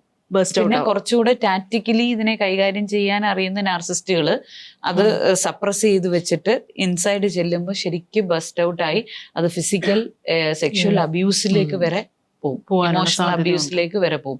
ഇത് ഞാൻ പറഞ്ഞപ്പോ എനിക്ക് ഒരു മൂവി ഓർമ്മ വരുന്നുണ്ട്, നമ്മുടെ ഇംഗ്ലീഷ് വിംഗ്ലീഷ് എന്ന് പറഞ്ഞിട്ട് ശ്രീദേവിയുടെ മൂവിയില് she's very good in making ladoos. അപ്പോ സിസ്റ്റർ ഭയങ്കര കാര്യമായിട്ട് അവിടെ വന്ന ഗസ്റ്റിനോട് പറയണ ഇതിന്റെ സിസ്റ്റർ ഉണ്ടാക്കിയതാണ്, she's very expert in making എന്താ പറയുന്നത് ടേസ്റ്റി ലഡൂസ്. അപ്പോൾ ഹസ്ബൻഡ് പറയുന്ന ഒരു ഡയലോഗ് ഉണ്ട്, she's born for making laddoos. അവള് ലഡു ഉണ്ടാക്കാൻ ജനിച്ച ആളാണേ. അതിനെ അങ്ങ് വളരെ തരം താഴ്ത്തി അവള് നിസാരപ്പെട്ട ഈ ലഡു ഉണ്ടാക്കാൻ ജനിച്ച ആളാണ്. പുറത്തുനിന്ന് നോക്കുമ്പം അതൊരു ഭയങ്കര ഗ്ലോറിഫൈഡ് രീതിയിൽ ഇപ്പൊ പറഞ്ഞ പോലെ ബബിത പറഞ്ഞ പോലെ സർഗാസ്റ്റിക് ആയിട്ടാണ് അതിനെ പറയുന്നത്. പക്ഷെ അതൊരു ഭയങ്കര ഇടിച്ചു താഴ്ത്തലാണ്. അല്ല, കേൾക്കുന്ന ആളുകൾക്ക് അത് മനസ്സിലായില്ലെങ്കിലും അനുഭവിക്കുന്നവർക്ക് കിട്ടേണ്ട സ്ഥലത്ത് അത് കിട്ടും. കാരണം ഞാൻ ലഡു ഉണ്ടാക്കാൻ മാത്രം ജനിച്ചതല്ലോ. ആ സമയത്ത് ആള് അവിടെ ആ മൂവിയില് she's trying to make a space. ഇംഗ്ലീഷിലെ ആള് എക്സ്പെർട്ട് ആവാൻ ട്രൈ ചെയ്തുകൊണ്ടിരിക്കുകയാണ്. അപ്പൊ അത് ആരോട് ഷെയർ ചെയ്യുന്നില്ല എങ്കിൽ പോലും അത് ഏറ്റവും നല്ലൊരു ക്വാളിറ്റി എങ്ങനെ പറഞ്ഞേ, ലഡു ഉണ്ടാക്കാൻ വേണ്ടി ജനിച്ച ആളാണ്. ഇതേപോലെ ഈ ചെളിവാരി എറിയുന്നു എന്ന് പറഞ്ഞതിനകത്ത് ഇതാണ്, പബ്ലിക്കിലും ചെയ്യും പ്രൈവറ്റ് ആയിട്ടും ചെയ്യും. എവിടെയായാലും ഇവരുടെ ഉള്ളിലുള്ള ഫ്രജൈൽ ഇമോഷണൽ ഇൻഫീരിയോറിറ്റി പുറത്ത് ഇവർ എത്ര സുപ്പീരിയർ ആണെന്ന് കാണിക്കുന്നു, എത്ര സുപ്പീരിയോറിറ്റി ആഗ്രഹിക്കുന്നു, അതിൻ്റെ ഡബിൾ ഇവർ ഇന്റീരിയർ ആയിട്ട് ഉള്ളിൻ്റെ ഉള്ളിൽ ഇമോഷണൽ സ്റ്റേറ്റസിൽ ഇൻഫീരിയർ ആണ്. അപ്പൊ ഈ ഇൻഫീരിയറിറ്റി എനിക്കില്ല എന്ന് എന്നെ തന്നെ വിശ്വസിപ്പിക്കാൻ ഞാൻ ചെയ്യുന്നത് എന്താന്ന് ചോദിച്ചാൽ, എൻ്റെ അപ്പുറത്ത് നിൽക്കുന്ന ആരും നല്ല ഗുണമുള്ളവരല്ല, അവർക്കൊരു ക്വാളിറ്റി ഇല്ല, അവരെന്നേക്കാളും ഇൻഫീരിയർ ആണ്. അപ്പൊ എന്നേക്കാളും ഇവർ ഇൻഫീരിയർ ആണെന്ന് ഞാൻ വാഗൊണ്ട് പറയുമ്പോഴും അവരെ ബോധ്യപ്പെടുത്തുമ്പോഴും ഒരു സമൂഹത്തോട് പറയുമ്പോഴും ഞാൻ ഉള്ളിൽ എൻ്റെ ഈ ഇൻഫീരിയർ കോംപ്ലക്സിന്റെ നീറ്റലിനകത്ത് അല്പം മരുന്ന് വെച്ച് കിട്ടുന്ന ആശ്വാസം കിട്ടും. അപ്പോൾ ഇത്തരത്തിൽ ഇൻഫീരിയറിറ്റി കോംപ്ലക്സ് ഉള്ള ഒരു നാർസിസ്റ്റ്, ഇപ്പൊ ബബിത പറഞ്ഞല്ലോ ബബിതയുടെ ഒരു എക്സ്പീരിയൻസ്, ഇവരിൽ നിന്ന് ഇവരെ പ്രശ്നം ഉണ്ടാക്കാത്ത രീതിയിൽ ടാക്ട്ഫുള്ളി ഇവരിൽ നിന്ന് എങ്ങനെയാണ് നമുക്ക് രക്ഷപ്പെടാൻ സാധിക്കുന്നത്? എങ്ങനെ രക്ഷപ്പെട്ടു? രണ്ടുപേരും കൂടെ ഒരുമിച്ച് ഇരിക്കുകയാണെങ്കിൽ അവിടുന്ന് പോയിട്ട് പറയാം എനിക്കില്ല വേണ്ട, നമ്മൾ ചെയ്യും. എന്റേത് ആക്ച്വലി കുറച്ച് സമയം എടുത്തു, ഞാൻ ഒരുപാട് സമയമൊന്നും എടുത്തിട്ടില്ല. പക്ഷെ എന്ത് പറയുമ്പോഴും ഞാൻ കേൾക്കുമായിരുന്നു. കേട്ടിട്ട് ഞാൻ അത് സ്വയം ഏറ്റെടുക്കും പെട്ടെന്ന്. എന്നാലും ഞാൻ അങ്ങനെ ചെയ്യാൻ പാടില്ലായിരുന്നു അല്ലേ, അങ്ങനെ പറഞ്ഞ് ഒരു പോയിന്റ് എത്തിയപ്പോ എന്നേക്കാൾ എത്ര നല്ല കുട്ടിയെ ഡിസേർവ് ചെയ്യുന്നുണ്ട് നീ, എന്നിട്ടും നീ എനിക്ക് വേണ്ടി നിന്നില്ല, എന്നെ കൊണ്ട് പറ്റുന്നില്ല നിന്നെ ഇങ്ങനെ ബുദ്ധിമുട്ടിക്കാൻ. ഞാൻ അങ്ങനെ സംസാരിച്ച് ഒരു സമയം കഴിഞ്ഞപ്പോ പിന്നെ എൻ്റെ അടുത്ത് ചോദിക്കാൻ, നീ എന്നെ കളിയാക്കുകയാണല്ലേ? നീ കളിയാക്കിയതല്ല, ഞാൻ സത്യം പറഞ്ഞാൽ അഭിനയിക്കുക എന്ന് പറയില്ലേ, ഞാൻ അങ്ങോട്ട് കരയാൻ തുടങ്ങി. നീ പാവമാണ്, നീ ഇമോഷണൽ ഡ്രാമ അതെ ഞാൻ അങ്ങോട്ട് എടുത്തു. അപ്പൊ ആൾക്ക് ഇവളാണ് ആ തേപ്പുകാരി. ആക്ച്വലി ആ പേഴ്സൺ സ്റ്റാർട്ടിങ്ങിൽ പറഞ്ഞതൊന്നും അല്ലായിരുന്നു. കുറച്ച് കഴിഞ്ഞപ്പോ, അതിനു മുൻപ് എൻ്റെ അടുത്ത് പറഞ്ഞിട്ടുണ്ടായിരുന്നത്, ഞാൻ ഉണ്ടായിരുന്ന റിലേഷൻ വാസ് ആ പെൺകുട്ടി ഭയങ്കര ടോക്സിക് ആയിരുന്നു, എന്നെ കൊണ്ട് പറ്റുന്നുണ്ടായിരുന്നില്ല എന്ന് പറഞ്ഞ് ഞാൻ കുറച്ച് കഴിഞ്ഞപ്പോൾ എനിക്കൊരു മെസ്സേജ് അയച്ചു. നമ്മൾ കപ്പിളിന്റെ അവർക്ക് ഇഷ്ടമുള്ള, അവർക്ക് എത്ര പെർസെൻറ്റേജ് നമുക്ക് ആ പേഴ്സൺ അറിയാം എന്നുള്ളതിന് കുറച്ച് ക്വസ്റ്റ്യൻസ് ഉണ്ടാവും. അപ്പൊ എനിക്കത് അയച്ചു. ഞാനത് അയച്ച് ക്ലിക്ക് ചെയ്ത് അതിന്റെ ആൻസർ നമ്മൾ എത്ര പോയിന്റ് കിട്ടിയെന്ന് ചെക്ക് ചെയ്യുമ്പോൾ എനിക്ക് മുമ്പ് ആ കുട്ടിയാണത് ചെയ്തിട്ടുള്ളത്, ആ ക്വസ്റ്റിന് ആൻസർ ചെയ്തിട്ടുള്ളത്. അപ്പൊ ഇത് കാണുമെന്ന് ആൾക്കറിയില്ലായിരുന്നു. അപ്പോഴാണ് എനിക്ക് മനസ്സിലായത്, ഓക്കെ നമ്മൾ സെയിം ടൈം അപ്പുറത്തും ഇപ്പുറത്തും നിൽക്കുന്നുണ്ടെന്ന് എനിക്ക് മനസ്സിലായി. അതിനുശേഷം ഞാൻ കുറച്ചും കൂടെ ശ്രദ്ധിക്കാൻ തുടങ്ങി, ആള് ചെയ്യുന്ന കാര്യങ്ങൾ എല്ലാം ശ്രദ്ധിക്കാൻ തുടങ്ങി. അപ്പൊ എനിക്ക് പ്രോപ്പറായിട്ട് അതിനെ കുറിച്ച് മനസ്സിലായി. ഓക്കെ, അയാൾ കറക്റ്റ് ആയിട്ട് മോണിറ്റർ ചെയ്ത് അതിന് വേണ്ട രീതിയിൽ ഞാൻ എന്താണോ അതിനനുസരിച്ച് സംസാരിച്ചു തുടങ്ങുകയാണ്. അപ്പൊ ഞാൻ തിരിച്ചും പറഞ്ഞു,